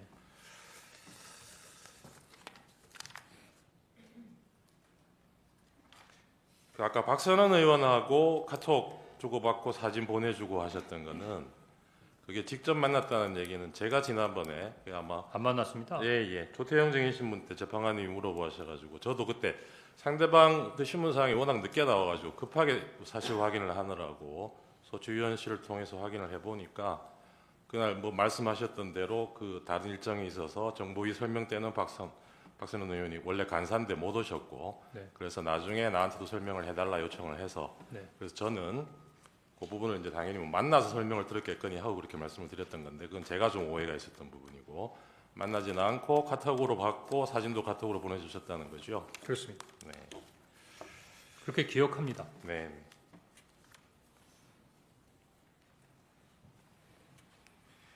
증인 처음에 대통령한테 전화 받고 이번 기회에 싹 다 잡아들여라. 대상은 특정이 안 된 채로 그 얘기를 듣고 여인영하고 통화하기 전에는 검찰에서 어떻게 진술하셨냐면 이게 대상이 짐작으로는 반국가 세력 뭐 그런 간첩단이나 이런 사건이 터졌나 있었나 방첩사에서 그렇게 짐작하셨다고 얘기를 하셨어요. 예, 방첩사에 사건이 있는가 그렇게 생각했습니다. 방첩사에. 예. 그런데 그날은 아마 그럴 경황이 없었을 테고 나중에라도 이 대통령 비상계엄 선포하는 대국민 담화문 찬찬히 한번 보신 적 있습니까? 그 외에도 여러 가지 일들이 많아서 담화물을 챙겨볼 수 있는 기회는 없었습니다. 지금이라도 한번 보십시오. 보면 예, 계엄 선포 이후로 반국가 세력이라는 말을 한 4-5번 쓰고 있습니다. 그리고 어떤 때는 국회라고 하기도 하고 민주당이라고 하기도 하고 어떤 대목에는 반국가 세력 앞에 종북이라고도 붙여져 있어요. 이 반국가 계엄 선포문하고 연결시켜 보면 증인이 처음에 그 짐작했던 반국가 세력이 여인영한테 들은 명단하고 다른 얘기가 아닌 것 같거든요. 그런 생각은 안 해보셨어요?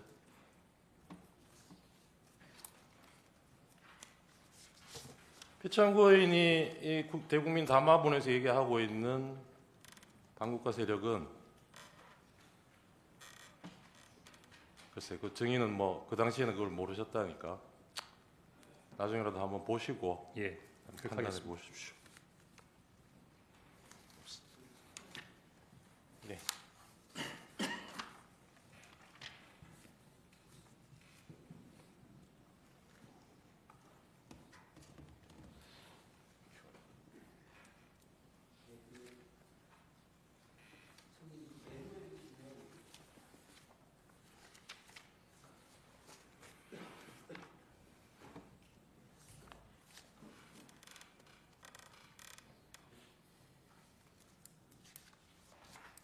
증인 메모해 보시면 그 방첩사 구금시설이라는 표현이 있지 않습니까? 기억나시나요? 증인이 하신 메모해 보면 방첩사 구금시설. 혹시 그거 이제 여인영 그 방첩사령관한테 직접 들으신 거 그대로 메모하신 거죠? 네, 혹시 그 방첩사에 구금 시설이 있다라는 거 없다라는 거 알고 계셨나요? 모릅니다. 갑 29-10호증 한번 제시해 보겠습니다. 수사기록 3928쪽인데요. 그대로 읽어드리고 나면 이게 김대우 방첩 수사단장 진술조서인데요. 그리고 나서 사령관님이 저한테 구금시설이 어디 있냐면서 방첩사에 구금시설이 있냐고 물어보았습니다. 이런 표현이 있습니다. 이걸로 보면 이제 증인께서 기재한 그 부분을 듣고 기재했다라고 보이는데 특별히 이 부분에 대해서 기억이 있으십니까? 방첩사 구금시설 이 부분에 대해서. 지금 수사단장이 얘기했던 이 내용이 저와의 대화와 관계가 있습니까? 지금 그 저번 증인신문 때 네. 그 방첩사 구금시설이 없는데 네. 왜 증인은 그런 메모를 했느냐고 그래가지고 좀 신빙성에 의심을 받았지 않습니까? 예, 그래서 제가 모른다고 했습니다. 그러셨죠? 예. 예. 혹시 이 메모를 작성할 때 네. 그 체포자 명단에 대해서 여인영 사령관 말고 네. 다른 분한테 혹시 들은 것은 있나요? 체포자 명단 관련돼서는 예. 여인영 사령관에게만 들었습니다. 혹시 그 증인은 메모에 정청래 사법위원장하고 권순일 그 대법관이 전 대법관이 같이 기재되어 있는데요. 같이 네. 그 부분 혹시 정확히 기억하시나요? 지금 죄송합니다만 질문을 한번 다시 해주겠습니다. 메모에 보면 네네. 권순일 그 전 대법관하고 네. 그다음에 정청래 사법위원장이 같이 기재되어 있습니다. 네네. 근데 이제 다른 많은 메모들이 있는데 네. 이 두 분이 같이 기재되어 있거나 네. 같이 언급된 수사 기록이 없어서 그래요. 저는 전후좌우 없이 그냥 받아 적은 것뿐입니다. 그래서 뭐 인원이 어떻게 구성되어 있는가 그런 것까지는 기억이 안 나고 그냥 받아 적어서 그 명단을 그대로 메모에 유지해 왔다 이렇게는 예, 말씀드립니다. 마지막으로 한 가지만 더 물어보겠습니다. 예. 그 조지호 경찰청장 진술에 의하면 네. 체포자 명단이 처음에 15명이라고 했고 네. 그 이후에 한동훈 대표가 추가돼서 최종적으로 16명이 정리됐다고 해요. 네. 근데 증인 메모에 보면 16명인가 14명인가 둘 다 기록돼 있고 네. 오히려 16명이 삭제됐는데 네. 혹시 검찰 조사를 받으면서 네. 그 명단이 정확한지에 대해서 검사하고 좀 의견 교환이 있었나요? 아닙니다. 전혀 없었나요? 예. 그런데 16명인 걸로 혹시 오해한 특별한 이유가 있나요? 제가 첫 번째 메모를 하고 두 번째 메모로 옮겨서 다시 한번 복기를 하는 과정에 제가 말씀드렸지만 4일 오후에 이렇게 쭉 보다 보니까 그 다음날 굉장히 바쁘게 지나갔지 않습니까? 근데 12명의 명단은 확보가 돼 있어요. 근데 2명은 확실히 들었어요. 근데 12명의 명단도 한 10명 정도밖에 안 적었기 때문에 10명 적고 생각나는 거 2명 더 적고 2명은 생각이 잘 안 나고 근데 가만히 생각해 보다 보니까 그 순서로 뭐 그 이후에 몇 번 더 있었던 것 같은 그 잔상이 좀 남았던 것 같아서 혹시라도 내가 지금 현재 기억하는 건 14명인데 16명까지도 불러준 게 아닐까라고 추정했던 겁니다. 그러니까 그때 이제 여인영 방첩 사령관으로부터 들은 명단이 네. 혹시 16명이 아닐까라고 본인 스스로 그렇게 생각한 적이 있었다는 거죠? 예, 그런 생각한 적이 있었습니다. 네, 이상. 아까 피청구인 대리님께서 이 메모를 그 다음 날 다시 작성하고 한 게 비상계엄은 이미 해제됐는데 그래서 이걸 다시 뭐 사용할 일도 이용할 일도 없을 것 같은데 왜 그런 작업을 했느냐 이런 취지로 물으셨는데 이게 비상계엄이 해제됐다고 해서 대통령이 이런 사람들 체포 지시한 일도 없어지는 건 아니겠죠. 예. 그게 뭐 나중에 이무렵의 증인이 벌써 이걸 세상에 알려야겠다는 생각을 하셨는지는 모르겠는데 뭐 나중을 위해서 기록을 하는 의미는 충분히 있었을 것 같은데 그런 의미로 하셨던 거 아닌가요?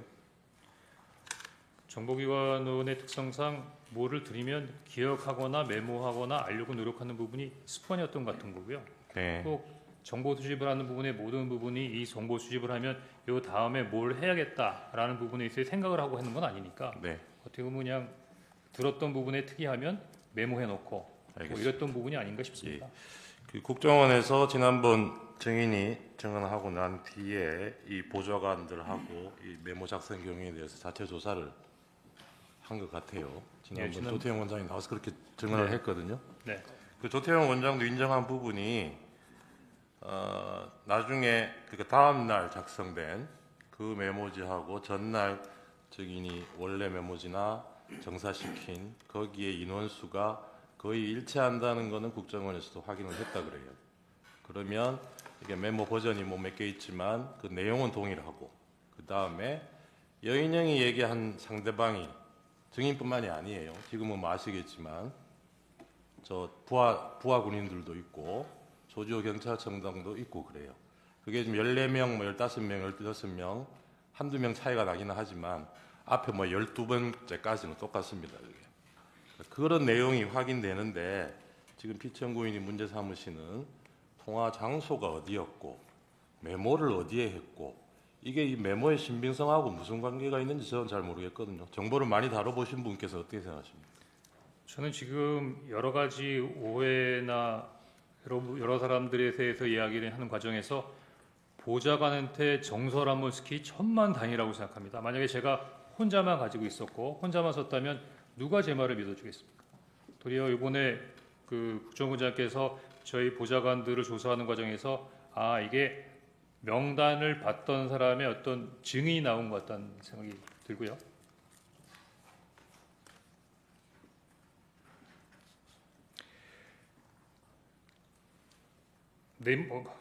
내비를 할 때도 스코프가 나오는데 결국 이루어진 것은 국정원 청사 내입니다. 제 사무실에서 3분 거리에 떨어지는 원장 직무실, 그 원장 관저, 그 선상에서 이루어진 거거든요. 네. 그러면 시간은 그 통화 내역으로 정해져 있기 때문에 이미 정해져 있고 사무실에서 관저영관까지 그 짧은 기간의 거리 내에서 이루어졌다면 그 어디서 이루어졌다 하더라도 크게 놀랄 일은 아니지 않습니까? 네, 이상입니다. 질문 재판부에서 하겠습니다. 예, 승인. 그 국정원장이 대통령께 주례 보고하는 거 있죠? 네, 일주일에 한 번씩 합니까? 통상 그랬던 것으로 기억합니다. 지금 그 김규현 국정원장이 2023년 11월 26일에 퇴임한 걸로 되어 있고요. 그리고 조태용 국정원장이 2024년 1월 16일에 취임을 했거든요. 네, 그러면 그 중간에 한 달 반 정도 네, 기간이 비는데 네. 그 기간 동안 주례 보고는 누가 합니까? 제가 그 기간 동안에 직무 대리를 했고요. 그 기간에는 주례보를 안 했습니다. 안 필요하면 그때는 국가안보실장에게 필요한 정보를 제공했습니다. 예. 그 증인은 지금까지 그 피청구인을 총 몇 번 정도 만났습니까? 그러니까 몇 번 만났냐 예, 말씀이시죠? 만난 적. 예. 제가 기억하기로는 6번입니다. 아까 뭐 길에서 보고 그런 거 말고 그런 거 말고 6번 정도라고 기억합니다. 언제인가요? 제가 처음으로 차장으로 취임했을 때 1차장과 2차장의 취임을 축하해 주시는 저녁을 한번 했던 기억이 나고요. 식사를 같이 했어요? 예. 예. 그다음에 한 4번 정도는 대통령께 독대복은 아니고 원장님하고 같이 배석해서 보고 자리에 갔던 부분이 한 4번 정도 되는 것 같고 그때 안보실하고 그 북한 관련된 부분에 있어서 전문가 그룹의 저녁 식사를 한번 하는 자리가 있었으니까 저녁에 한 2번, 보고 자리 한 4번, 한 6번으로 기억이 됩니다. 그럼 그런 자리 이제 그 자리에 참석한 인원은 그렇게 많지 않은 그러니까 제 말은 대통령하고 이렇게 대화가 좀 오가는 그런 식사였나요? 거기 있는 비서실이나 안보실 관계자들도 다 같이 있는 부분이니까 크지는 않더라도 원탁 정도가 채울 정도에 있어서 인원들의 저녁 식사였던 것 같습니다. 예. 지금 제가 이걸 물어보는 이유가 뭐냐면 그날 대통령실에서 이제 국무회의 할 때 이제 조태영 국정원장이 그 자리에 있었다는 거거든요. 이제 그런데 그거를 제껴놓고 그러니까 원장을 제끼고 지금 1차장한테 전화를 했다는 게 조금 약간 좀 이상하고요. 그 다음에 통화 내용 자체도 굉장히 그 단도직입적이에요. 뭐 봤지, 비상계엄 발표하는 거 이러면서 시작했다는 거니까 증인과 대통령은 이게 서로 상대방에 대해서 상당히 어느 정도 인식하고 잘 아는 그런 사이였나요? 대통령께서 어떻게 생각하시는지 잘 모르겠지만 저는 그 충심으로 모셨던 것 같습니다. 아니요, 그런 거보다는 이렇게 뭐 이런 대화가 좀뭐 전혀 뭐 초면에 이런 얘기 하기는 어렵잖아요. 뭐 초면에 하면 나 대통령인데 뭐 이런 얘기부터 해야 되는 거 아니에요. 근데 지금 지시하는 거 잘 들어. 뭐 이렇게 얘기를 해야 되는데 이건 그냥 봤지, 비상계엄 발표하는 것부터 대화가 시작됐다고 하니 그 정도 얘기할 사이가 되는 거냐고요. 그 부분에 대해서는 제가 뭐라고 답변 드려야 될지 잘 모르겠습니다.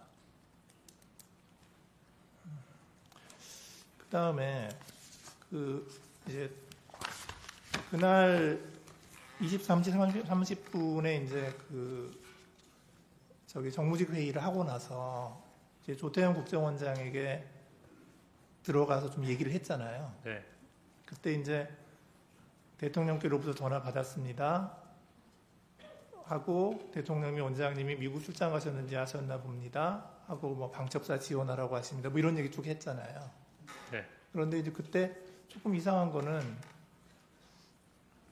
그때 국정원장께서 뭐 놀라거나 그거 무슨 일이야, 그거 어떻게 된 거야 하고 좀 자세히 설명해봐 뭐 이런 식으로 대화가 오갔나요?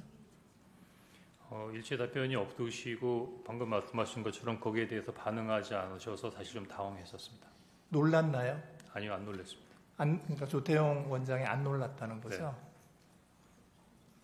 그럼 뭐 증인은 그때 좀 어떻게 생각을 했나요? 왜 안 놀라시지? 뭐 이런 거에 대해서 증인의 생각은 어땠습니까? 뭐 마지막에 지침이나 방향을 달라고 얘기하는데도 불구하고 그냥 자리에서 일어나시는 걸 보면서 나하고 이제 이 부분에 대해서 구체적인 부분으로 얘기하고 싶어 하지 않는구나라고 느꼈고 당시에 통상 공직에 있는 사람들은 보고를 받고 지시를 했다는 부분들은 그만큼의 책임이 있는 부분이기 때문에 이런 상황에서 그런 부분에 있어서 책임을 안 지시겠다라는 부분을 이해했습니다. 증인 말을 들어보면은 그 원장님 최소한의 지침과 방향은 주셔야죠라고 했더니 조태용 원장이 화를 내듯이 자리를 박차고 일어나서 더 이상 대화가 어렵다고 생각했다 이렇게 증인이 얘기를 했는데 네, 그런 내용이 맞습니까? 그렇게 기억합니다. 조금 더 자세히 설명해 주실래요? 그때 상황을. 어디부터 시작할까요? 그러니까 최소한의 그러니까 거기부터 얘기를 하죠. 방첩사를 지원하라고 합니다. 방첩사가 이재명, 한동훈을 잡으러 다닙니다. 라고 얘기한 다음부터 예. 끝까지. 그래서 전화를 받았다는 부분하고 방첩사를 지원한다는 내용까지는 뭐 평이한 내용이라고 생각할 수 있는데 방첩사가 이재명, 한동훈을 잡으러 다닌답니다. 그러면 다소 놀라시거나 거기에 대해서 특별한 관심을 표할 거라고 제가 생각했거든요. 그런데 내일 아침에 얘기하자라는 말씀이 조금 당황스러웠고요. 저는 지금 지시를 받아서 뭔가 해야 된다는 생각도 있고 또 구체적인 부분의 내용을 알고 있는데 그런 부분을 원장님하고 상의하고 싶거나 아니면 보고 드려야 하는 상황에서 뭐가 딱 막힌 느낌이 들어서 아니 저기 기본적인 부분에 대해서 지침이나 방향을 주셔야 하는 말씀했는데 아마 그 부분에 대해서 조금 뭐 아침에 얘기하기로 했는데 뭐 이렇게 말이 많아 뭐 이런 식의 반응이시지 않았나 생각합니다. 예, 알겠습니다. 예, 감사합니다. 의견 진술 아니 의견 진술 기회 좀 들어보고 또 하시죠. 예. 의견 진술 기회 드리겠습니다. 의견 진술 기회 드리겠습니다. 먼저 저도 12월 4일인가 아마 4일인 거로 기억이 되는데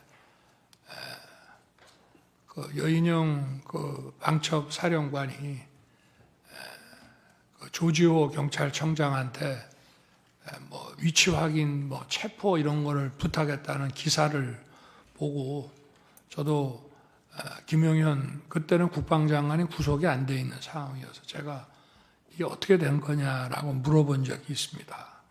그랬더니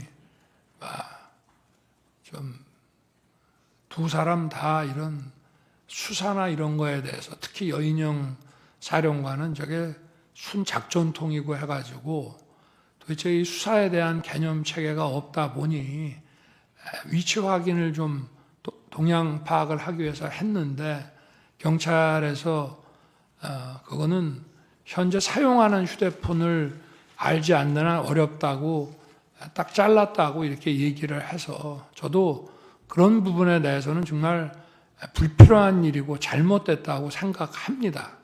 그러나 지금 이제 우리 국정원 1차장의 이 메모와 관련된 문제는 그런 차원의 문제가 아니고 저와 통화한 거를 가지고 대통령의 체포 지시라는 것과 연결을 해서 바로 이 내란과 탄핵에 이 공작을 했다는 게 문제입니다.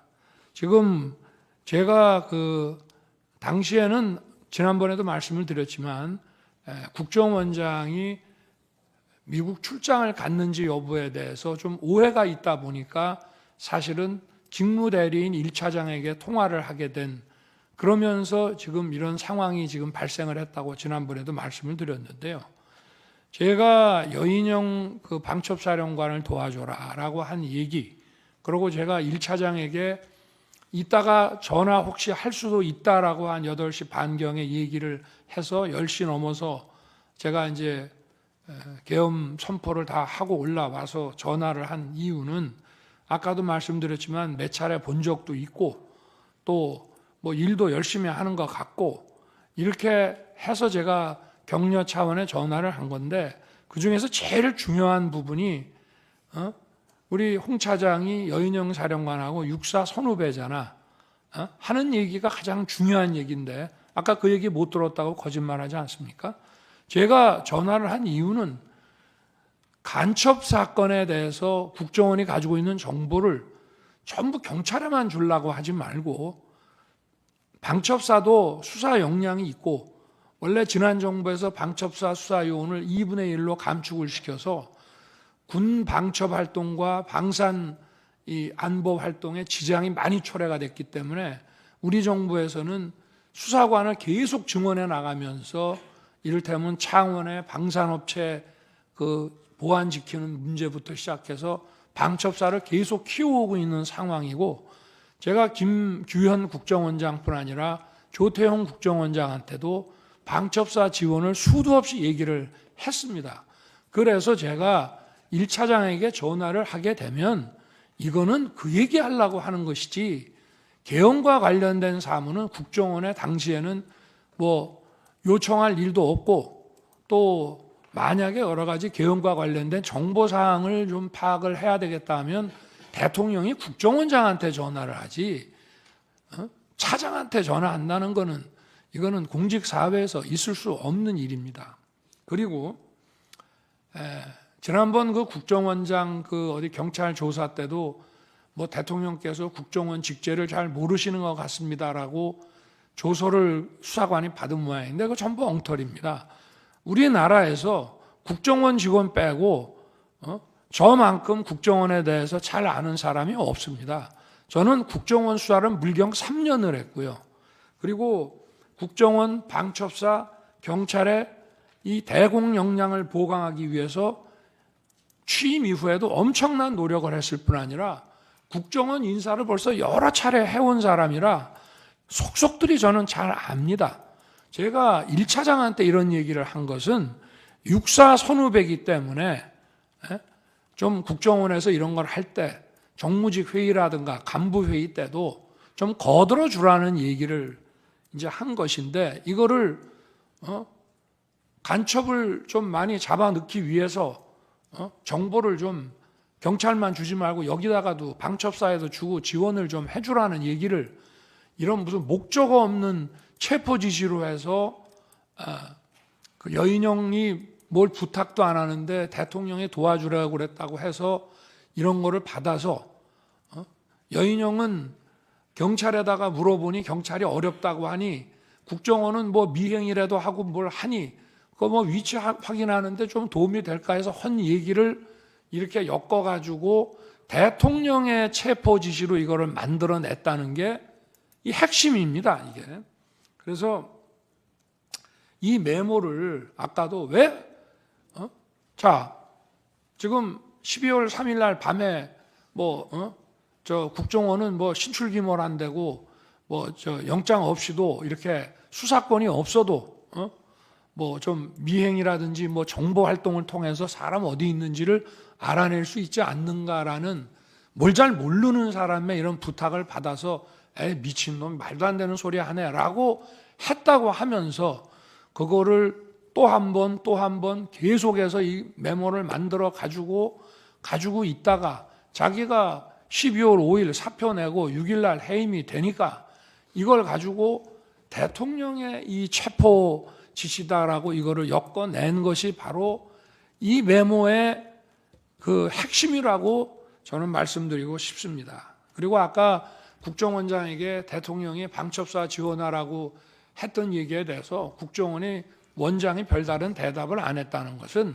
제가 판단하기에는 저한테 하도 들었기 때문에 그 얘기는 맨날 하는 얘기니까 아마 내가 저 국외 출장 중인 줄 아시고 저 1차장하고 통화를 했다가 그 얘기를 하셨던 모양이구나 라고 저는 원장이 받아들였을 것이라고 생각하지 개헌과 관련된 별도의 그 어떤 지시였다고 한다면은 바로 저한테 아마 국정원장이 특달같이 전화했을 겁니다.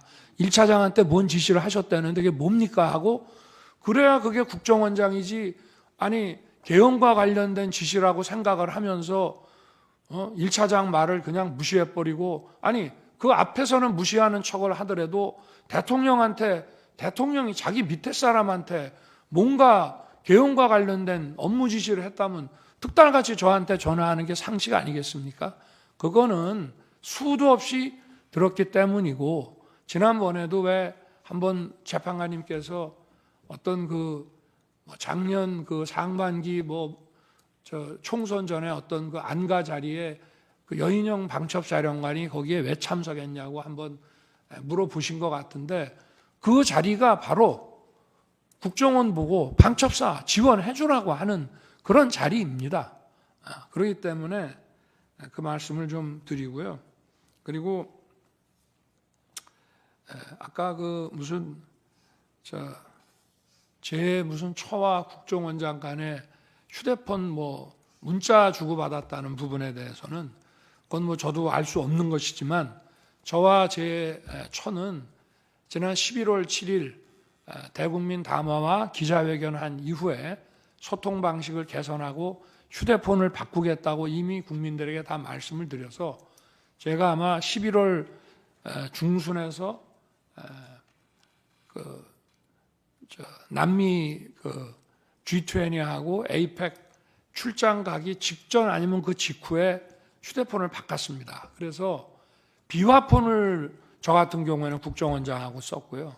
아마 제 아내는 국정원장이 안보실장이던 시절에는 전화번호를 가지고 있었을지 모르지만 휴대폰을 이렇게 그 비화폰 아닌 개인 휴대폰을 바꾸고 원래 휴대폰을 다 없애버렸기 때문에 저는 그 통화 내역이 어떤 건지 사실 좀 궁금합니다. 네, 이상입니다.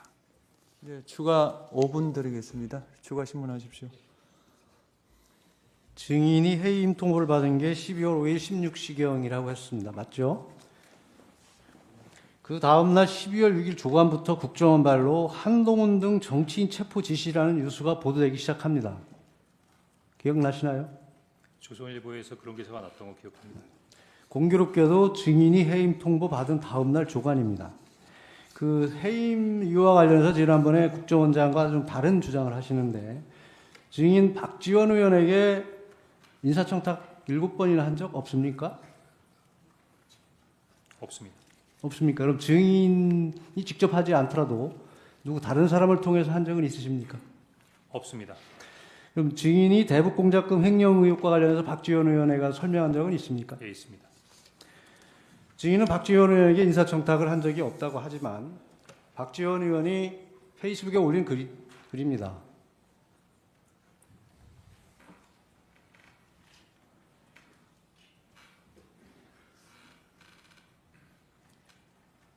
인사청탁이나 했다면 홍 차장을 질책했고 대북 공작금 유흥비리 의혹에 대한 질문에 홍 차장은 대면 보고하겠다고 답변했다.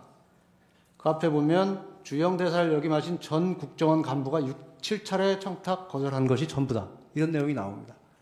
그럼 증인과 관련이 없는 내용입니까? 대신 청탁해준 사람이 누굽니까? 증인 뭐 짐작되는 분이 있는데 공개적으로 얘기하는 건 적절치 않을 것 같습니다. 증인 이 비망록, 이 메모지 기억나시나요? 네, 기억납니다. 여기에 보면 맨 윗줄에 내용이 무엇이냐면 만화 같은 일들을 말씀드리고자 합니다. 이런 내용이 나옵니다. 그런데 12월 6일 김병기 의원이 브리핑을 하면서 똑같은 워딩을 합니다. 만화 같은 일들을 말씀드리고자 합니다. 이 비망록과 일치합니다. 이 비망록 김병기 의원에게 제공한 사실이 있습니까? 없습니다. 그런데 어떻게 이렇게 두 사람의 워딩이 똑같을 수 있을까요? 있을 수 있죠. 있을 수 있나요? 제가 12월 6일 아마 12시 정도로 기억이 되는데 신성봉 정보위원장이 그 정보위원장 면담을 주선해서 그때 김병기 의원이 오는 게 아니라 이제 양당 간사가 오는 부분이었는데 일단 그날 신성봉 위원이 물어봤던 것 자체가 조선일보 관련된 기사가 어떻게 된가를 물어봤고 제가 전화로는 얘기하기 어렵습니다. 그랬더니 와라 가겠습니다. 그래서 사실은 정보위원장이 이 비망록을 김병기 의원에게 제공한 사실은 없다는 말이죠. 네, 예, 알겠습니다. 가서 얘기할 때 제가 보기엔 부서가 좀 있어야 되니까 노트 테이킹을 좀 해서 봤던 것 같습니다. 아까 청구인 측이 마치 대통령께서 증인에게 체포 지시를 한 것을 전제로 질문을 했기 때문에 대통령께서 설명을 하셨지만 다시 한번 확인을 하겠습니다. 분명히 증인에게는 목적어가 없었다고 말씀하셨죠.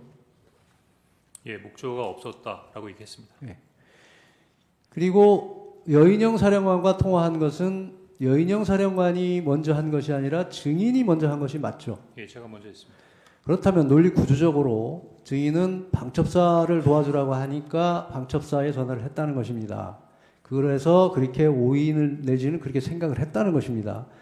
당연하게 생각한다면 여인영 사령관이 먼저 증인에게 전화를 해서 요청을 해야 되는 것입니다. 그런데 증인은 별로 협조적이지 않은 여인영 사령관에게 전화해서 무슨 뭘 도와줄 것을 얘기하고 있습니다. 이게 논리적으로 맞다고 생각을 하시나요? 저는 여인영 사령관에게 전화하고 싶은 마음 전혀 없었고 또 여인영 사령관에게 뭘 도와줘야겠다고 생각한 적도 없습니다. 다만 방금 전에 이상입니다. 지시를 받았으니까 예, 수고하셨습니다. 휴정하고 7시 30분에